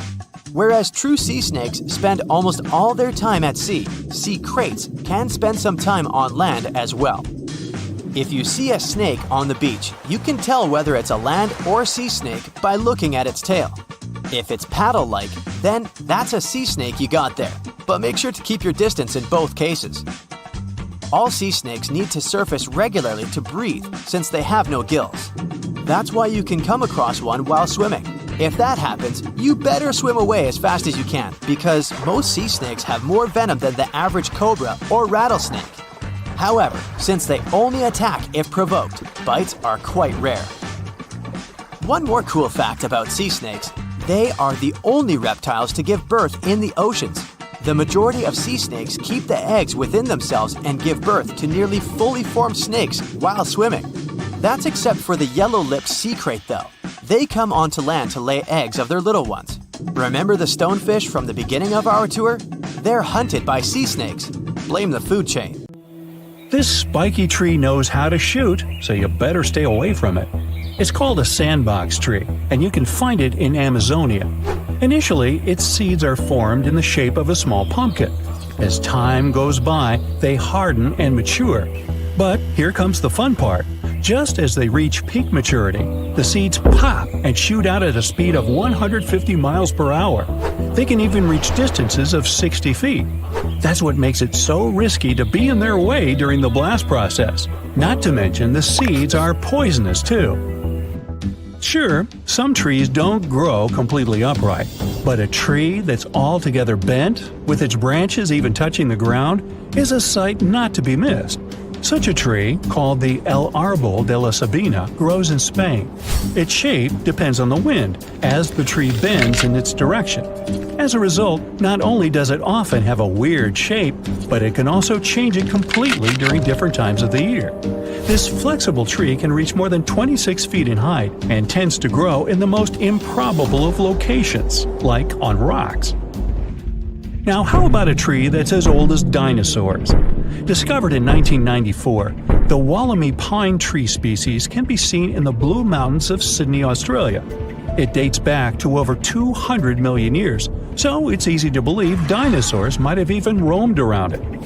Since these trees are endangered and only 100 exhibits exist to this day in the wild, the scientists don't feel like disclosing their location. They want to make sure the trees are well preserved. Also, they're important for science, as studying them may help us uncover new information on the Earth's past. The bark of the tree can teach us many different things, like different temperature periods or exposure to various chemicals. The tree of life gets its name because it's able to withstand difficult conditions and actually thrive. Located in the desert outskirts of Bahrain, the Prosopis cineraria has a very deep root system, which allows it to survive in the scorching heat. The scientists still can't find out how it manages to get sufficient water. It's so special that it gathers over 50,000 tourists each year. La India Dormida in Panama is a mountainous area that's shaped like the body of a sleeping girl. It's part of a bigger, mysterious region called La Val de Anton, one of the largest inhabited dormant volcanoes in the world. And it has some pretty weird trees too, square ones. Even the rings of these trees, meaning the interior of their trunks, are the same shape, with sharp edges, sometimes even at a perfect 90-degree angle. Researchers have tried to piece together why these trees grow in this particular shape. They even tried taking samples of some of the trees and planting them elsewhere, to see if they retain that shape. It wasn't the case, so it's clear that the odd shape of the trees has something to do with the valley itself. Some people believe that a local farmer might have originally planted the trees in boxes, forcing the trees to grow like that, to reduce lumber waste, since round trees often end up being cut in sharp-angled pieces. One of the oldest and biggest trees in the world is found in the Sequoia National Park of the United States. It's called General Sherman and stretches at 275 feet. It's almost as big as the Statue of Liberty. Its circumference is equally as impressive, as near the ground it is around 102 feet around. As for its age, we can only guess it to be between 2,300 and 2,700 years. It's an old tree! There are a lot of beautiful species of trees out there, but none as striking as the rainbow eucalyptus found in the Philippines. It almost looks hand-painted because of its multicolored layers of bark. This tree also shades its layers irregularly, which means it shows a lot of colors at once, from green to blue, then purple to orange, and then finally reaching brown. It's not used for decorating purposes, but rather for paper manufacturing. Located in Namibia is a tree that's also weird in shape and pretty dangerous, the bottle tree. Okay, in terms of shape, it's pretty self-explanatory, with a round trunk that narrows down toward the top. But the milky sap harvested from the tree is extremely poisonous. Legend has it that local hunters used to dip their arrows in it for added efficiency. It does look really beautiful during bloom season, with flowers that grow in pink and white with a red center. Now, to see a crooked tree every now and then isn't so special. But to see a whole forest of them, you'd have to travel to the Polish town of Gryfino. Near it, there is a forest made out of 400 oddly shaped trees. They've been curved with mechanical intervention. They didn't just grow like that, but their purpose remains a mystery to this day. Some have said it's because the wood from the trees was intended for furniture, or even for the construction of boats. But either way, the forest was eventually abandoned. A silk cotton tree has taken over the ancient Ta Prohm temples of Cambodia, creating a spectacular view. The massive branches of the silk cotton trees were free to grow over the structures for ages, going back as far as the 12th century. The temples have been restored and are accessible to tourists. The dragon's blood tree grows in the Canary Islands of northwest Africa. Locals used to say that once a dragon passes away, it transforms into a tree. Standing at an impressive 50 feet in length, the tree is named like that due to its red sap, which can be harvested from the bark. The red substance to this day is used for dyes and in medicine. One of the biggest, oldest, and most impressive trees in the world is the Sunland baobab tree. It's 72 feet high and has a circumference of 155 feet. It's located in South Africa. What makes it even more spectacular is the fact that it is naturally hollow inside. So, a small lounge was set up inside the tree back in 1933. It initially could support up to 20 individuals, but it can now host up to 60 people. Not to mention, the tree dates back over 6,000 years. The silver birch tree spread across Scandinavia and northeast Europe and found a way to reflect light. Its bark became lighter in color, and during the colder season, when its branches also freeze over, the site is something of a natural winter wonderland. It also developed a partnership with a fungus that connects to its roots and fans out under the forest, gathering up nutrients that trees can't reach. For these services, the tree gives the fungus sugars in return. The birch's companion is dangerous and shouldn't be consumed by people. It's easy to recognize with the classical scarlet-topped red-sprinkled mushroom head. A natural festival not to be missed is Japan's cherry blossom season. The pinkish-white blossom is deeply rooted in Japanese culture, going hand in hand with a local saying called Mono no Arare. Was I even close on that? Which relatively translates to the fact that everything is temporary, regardless of how perfect or beautiful it is. Should you ever visit Japan, you'll quickly see that the cherry blossom symbol is everywhere, from company logos to even clothing or household items. Yosemite National Park in California once had an amazing tree structure that was turned into a tunnel. It was a coast redwood tree, stretching 227 feet tall. It was nicknamed Wawona, the Native American word for the hoot of an owl. The tree fell in 1969 because of a heavy snow, but it survived as an ecosystem for animals, plants, and insects. It's now called the fallen tunnel tree. One tree species known as Verkapasvivervet, well, you read it, is the rarest plant on Earth. The Guinness World Record book recorded one single tree of its kind off the coast of New Zealand. It wasn't always that lonely, but humans brought goats to the island, which nipped at every other member of its family. Ow! Luckily, scientists are looking at ways to plant new specimens. You're taking a stroll on a warm summer afternoon. The grass is green, the sun is in the sky, and suddenly, you feel yourself sinking. You begin to panic, but then immediately you bounce back up. You test your footing and jump slightly. The grass bounces with you, like a trampoline. This phenomenon is caused by soil liquefaction. Excess water from heavy rain or floods becomes trapped in the soil, causing it to be waterlogged. This makes the ground temporarily act like a giant waterbed. While it may be tempting to run and bounce on this springy grass, it's best to tread carefully. The grass could potentially break open, and if someone fell through, it would be incredibly tricky for them to get back out again. An erupting volcano is already a pretty terrifying sight, with clouds of dark smoke and flowing molten hot lava. What's even more terrifying is that they can produce lightning. Volcanic lightning is pretty hard to study, so scientists don't know exactly what causes it. A common theory is that during an eruption, the ash picks up so much friction that it creates a buildup of static electricity. This static electricity then triggers the volcanic lightning.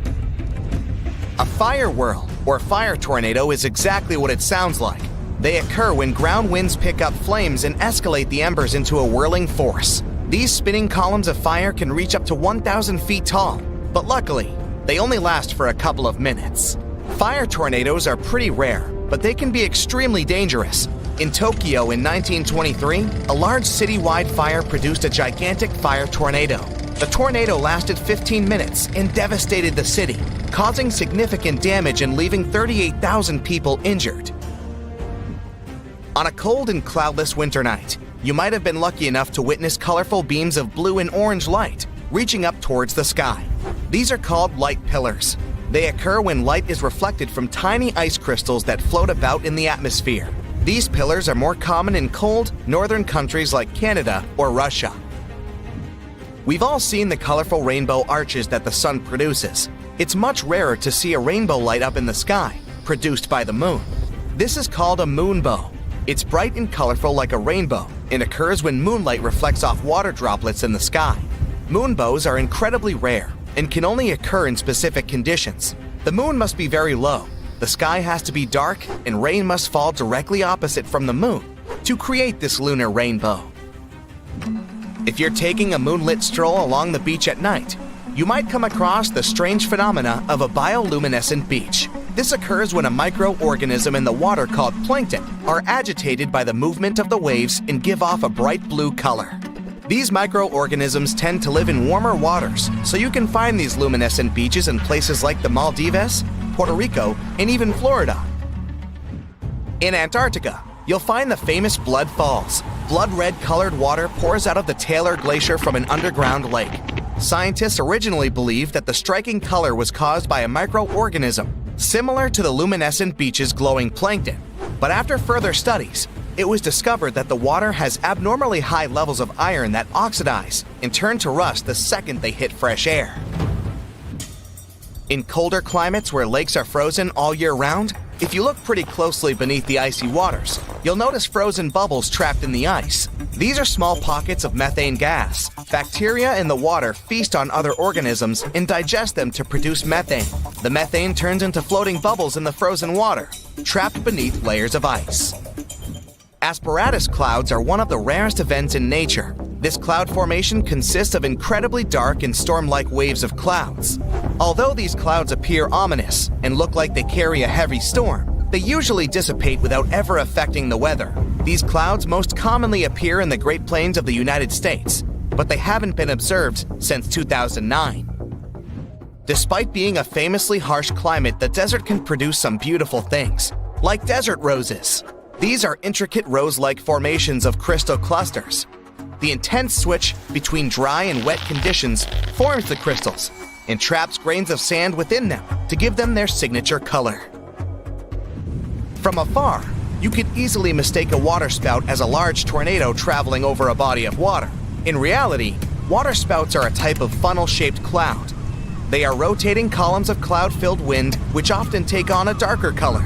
Waterspouts are much weaker and smaller than tornadoes, and they aren't strong enough to suck anything into them. This phenomenon typically occurs in tropical climates, and they usually dissipate before reaching land. Lenticular clouds are flat clouds that lay on top of the other, looking like stacks of pancakes in the sky.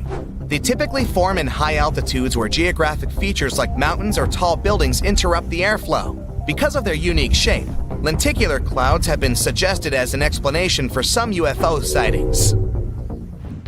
As our climate changes, new natural phenomena develop.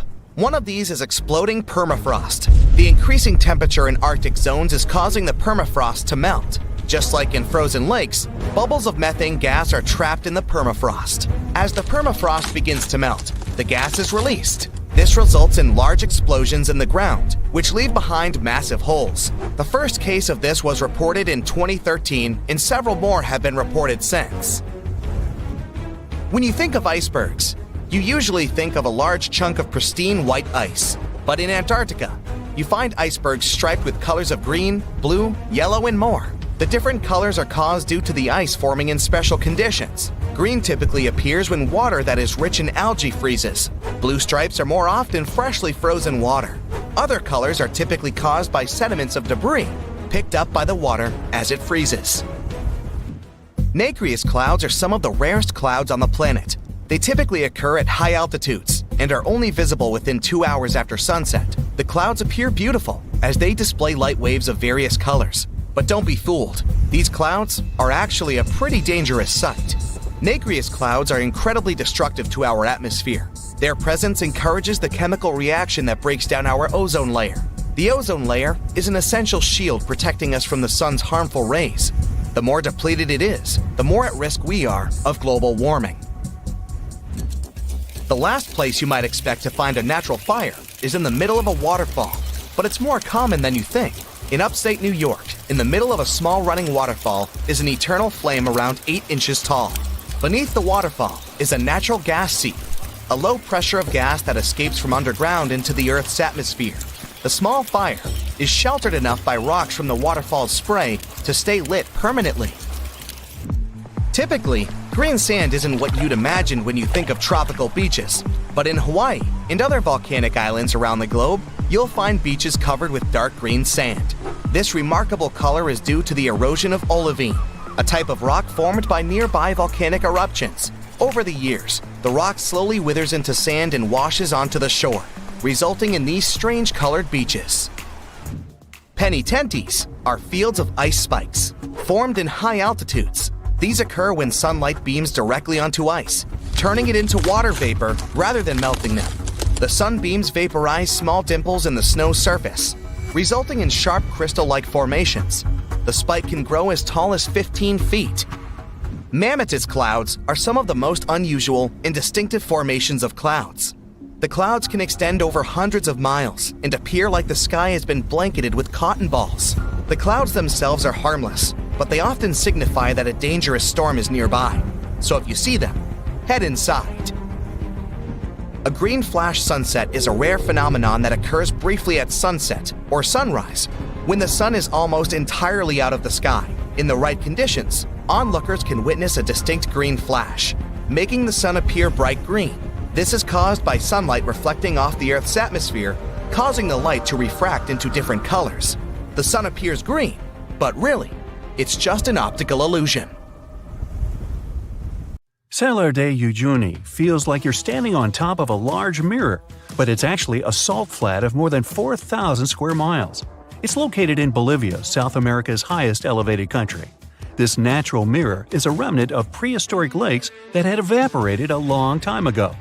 Even though it may look flat, GPS technology proved that some of the landscape has some little defaults that are all less than an inch small. The place is so bogged that it has around 10 billion tons of salt. If you get there at the right time, some of the nearby lakes overflow with a small layer of water, which acts as the mirror of the sky.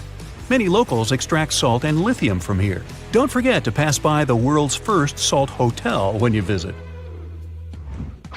You can find a real rainbow mountain in Peru.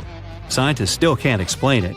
The colorful peak is hard to reach, but seeing the blue, red, green, yellow, and pink colors in nature is something to remember. Baratara Gorge Waterfall has 3 natural bridges for anyone to walk across, take awesome pictures, and even have picnics. The waterfall is a result of limestone erosion that's been going on for millions of years, even though it looks like someone punched a hole right in the middle. It's located in the village of Tanurine, which is just 2 hours away from the capital, Beirut. The Dead Sea has a high concentration of salt and minerals compared to other seas, even though it's technically a lake. Swimming is almost impossible, but people go there for the natural chemicals for the body. Floating on the surface is a great way to relax.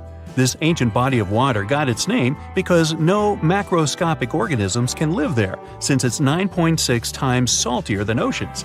Only a few bacteria and fungi can be found enjoying the salt. It's also Earth's lowest elevation on land, at 1,400 feet below sea level. All the way in Saudi Arabia is a rock sliced perfectly in the middle with 2 pieces sitting parallel. What makes Al Nasla so unique is that it wasn't artificially done, but is a result of nature's work over the years. This glacier may look like someone dropped tons of red paint in the middle of Antarctica, but it's actually the natural color. Blood Falls is a result of extreme salted water mixed with iron oxide, giving out this eerie vibe in the middle of nowhere. In Hanoi, the capital city of Vietnam, you can enjoy your coffee just a few feet away from an actual moving train. The locals who live in this neighborhood have to make sure no one is on the tracks when the train drives by twice a day. On a crowded day, you would have to stick yourself on a wall behind you or head inside the many coffee shops nearby. Frozen bubbles are a common thing in Abraham Lake, Canada. They look like some jelly-like substance, but they're just methane gas produced by bacteria when they eat the organisms that sink to the bottom. During the process, methane bubbles are released, but since it's below freezing temperatures, these bubbles become frozen in place. Australia is home to a unique horizontal waterfall on the coast of the Kimberley region. It's really just a fast tidal flow moving through two narrow aligned rocks. The tides can rise 30 feet.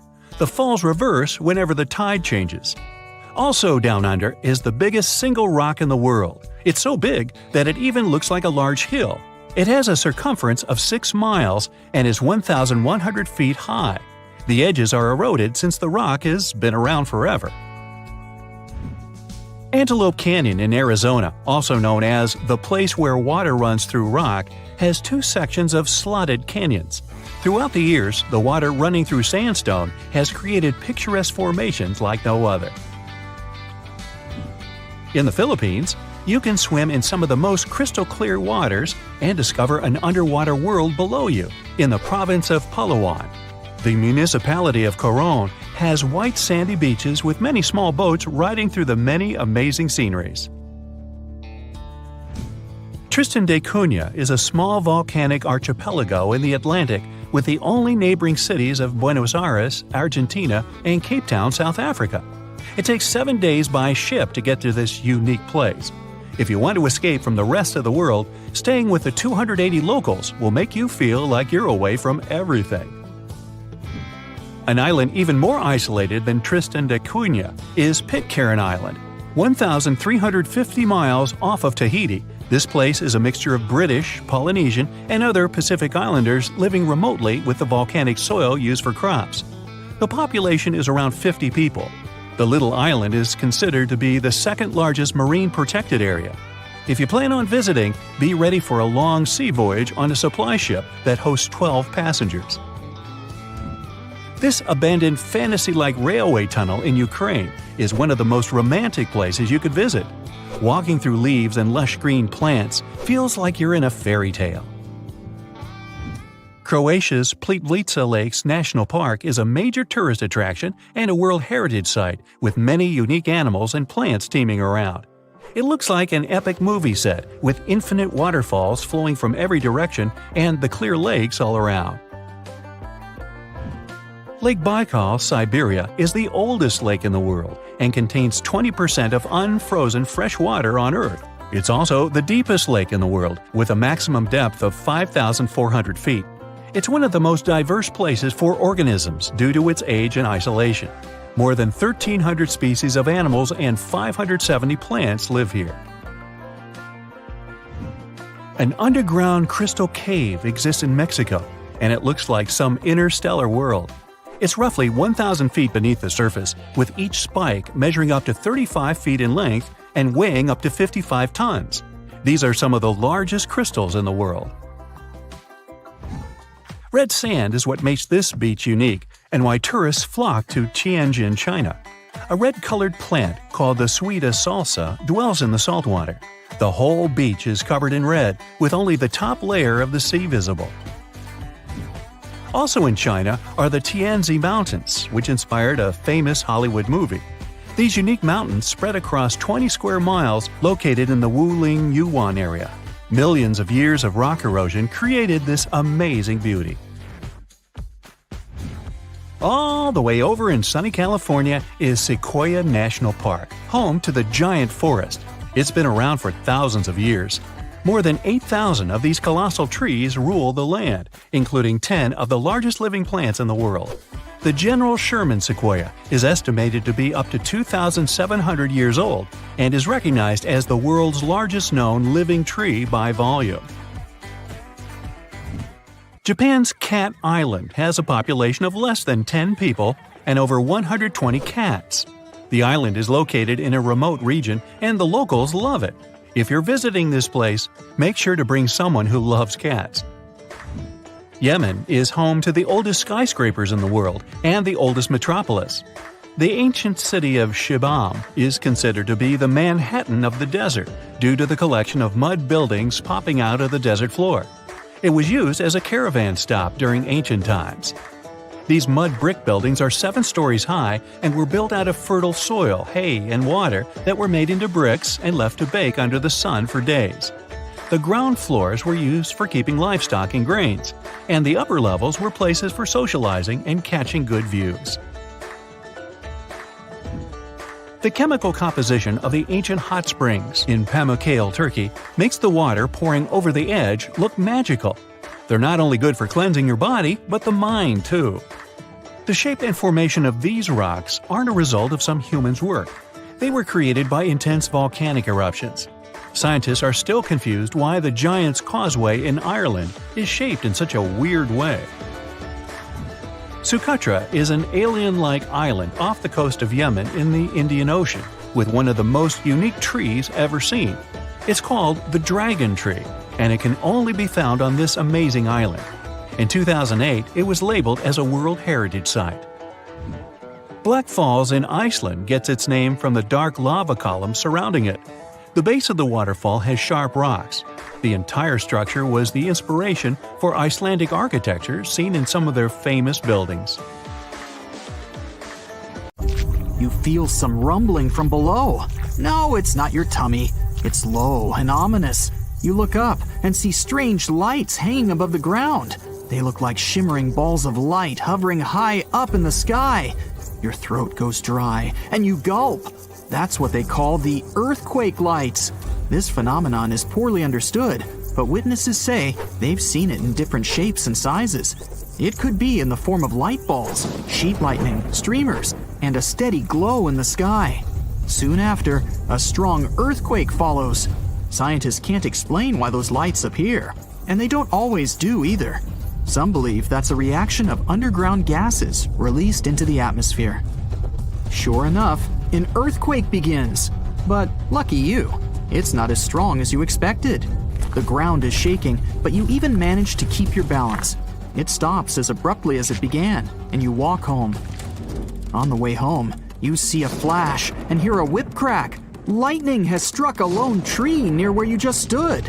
It's caught on fire, and there's a column of flames rising to the sky. Still no rain, and the pillar becomes taller and taller. Have you heard of such a thing as a fire tornado? These phenomena occur when the wind is caught in a circle close to the ground because of the difference in air pressure. Such mini tornadoes are usually easy to notice. Small rubble, dust, sand, and leaves rise into the air and start flying in rapid circles. But then, if there's a source of fire nearby, the funnel can catch it and blow it stronger, like bellows. The flames go round and round, reaching ever higher and eventually creating a swirling, blazing tower. Luckily, fire tornadoes are short-lived and don't normally cause much damage. But don't try to hide from the storm under that tree. You can find this unusual plant in Florida and in some parts of the Caribbean coast. Externally, it doesn't look special at all. A gray trunk, green leaves, and fruit similar to small apples. What you must remember is never to pluck these apples and never stand next to the tree, especially if it's raining. This is the manchineel tree, which is considered the most dangerous in the world.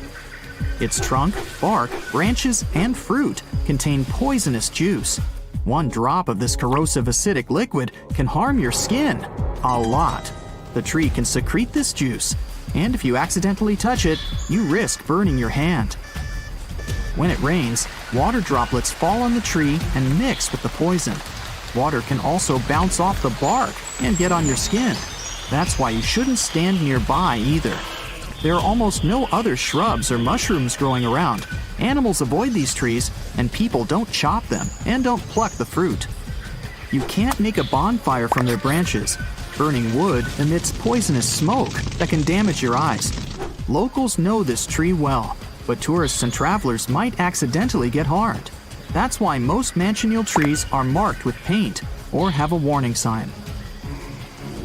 In western Venezuela, locals living close to the Catatumbo River aren't afraid of lightning because they see it almost every single night.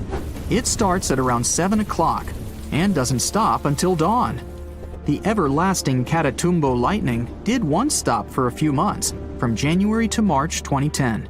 It was probably due to drought, or maybe the charge ran out. In 1991, a scientist suggested that the phenomenon happens because of cold and warm air currents meeting in the area. Another theory is that the lightning could be due to the presence of uranium in the bedrock. Not all lightning happens inside clouds. There's a rare phenomenon called a dirty thunderstorm.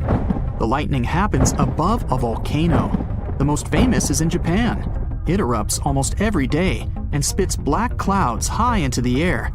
So it's super scary volcano clouds plus lightning. Whoa! Regular lightning happens during a storm when ice crystals bump into each other.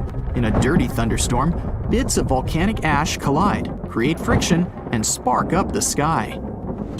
In the hottest and one of the driest places on Earth, Africa's Danakil Desert, temperatures often rise above 120 degrees Fahrenheit. The out-of-this-world landscape has many active volcanoes and geysers that spit out toxic gases like chlorine and sulfur. The vibrantly green, electric blue, and yellow waters are all rain and seawater warmed up by magma. One wrong step here, and you'd be gone for good. This happened in June 2009. People in certain areas in Japan left their homes after a heavy downpour, only to find fish, frogs, and tadpoles everywhere. Fields, roads, lawns, and rooftops were littered with these aquatic creatures. One man was shocked to see 13 carp on and around his truck. Apparently, he stopped to count them. No one knows for sure where the bizarre rain came from, but the most popular theory claims that a powerful water spout picked up all these creatures. Then it carried them through the upper atmosphere and dropped the animals on the unsuspecting people below. And now, welcome to Abraham Lake in Canada. It's completely frozen. You step onto the transparent ice and look down at what lies beneath. No fish, just some mysterious frozen bubbles. They look like small clouds frozen in ice, or jellyfish who forgot to pack a winter jacket. There are thousands of these little bubbles made up of methane. But don't try to dig a hole in the ice to touch it. Methane is highly flammable. It's created by methane-producing bacteria that eats leaves, grass, insects, or any other organic stuff that gets into the lake. When the methane touches the frozen water, it turns into tens of thousands of frozen little balls. When the ice melts, they burst open and sizzle. Similar lakes can be found near some shores of the Arctic Ocean. There, the size of the bubbles can reach several times the size of hot air balloons. Beautiful for sure, but not exactly safe. The next shocking lake is in Indonesia, the island of Java. You come to a majestic volcano, overgrown with grass and trees. The volcano seems to be asleep, but smoke is pouring out of it. You climb to the summit. Exhausted, tired, sweaty, you're ready to cool off. Nice work, you made it to the top. You look into the mouth of the volcano.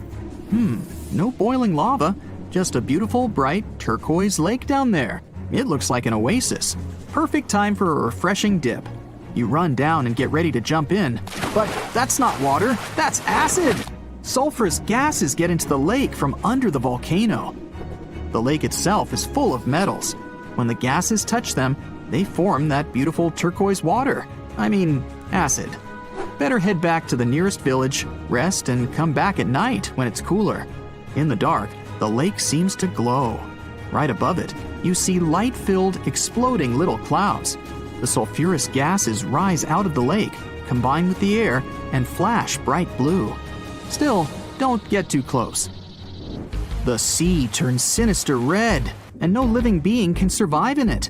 Must be some dark magic. In fact, it's tiny algae that spread uncontrollably, giving the water this specific tint called the red tide.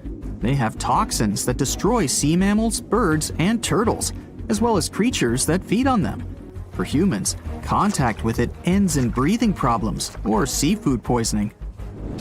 Sometimes even huge ships sink in the open seas for no visible reason.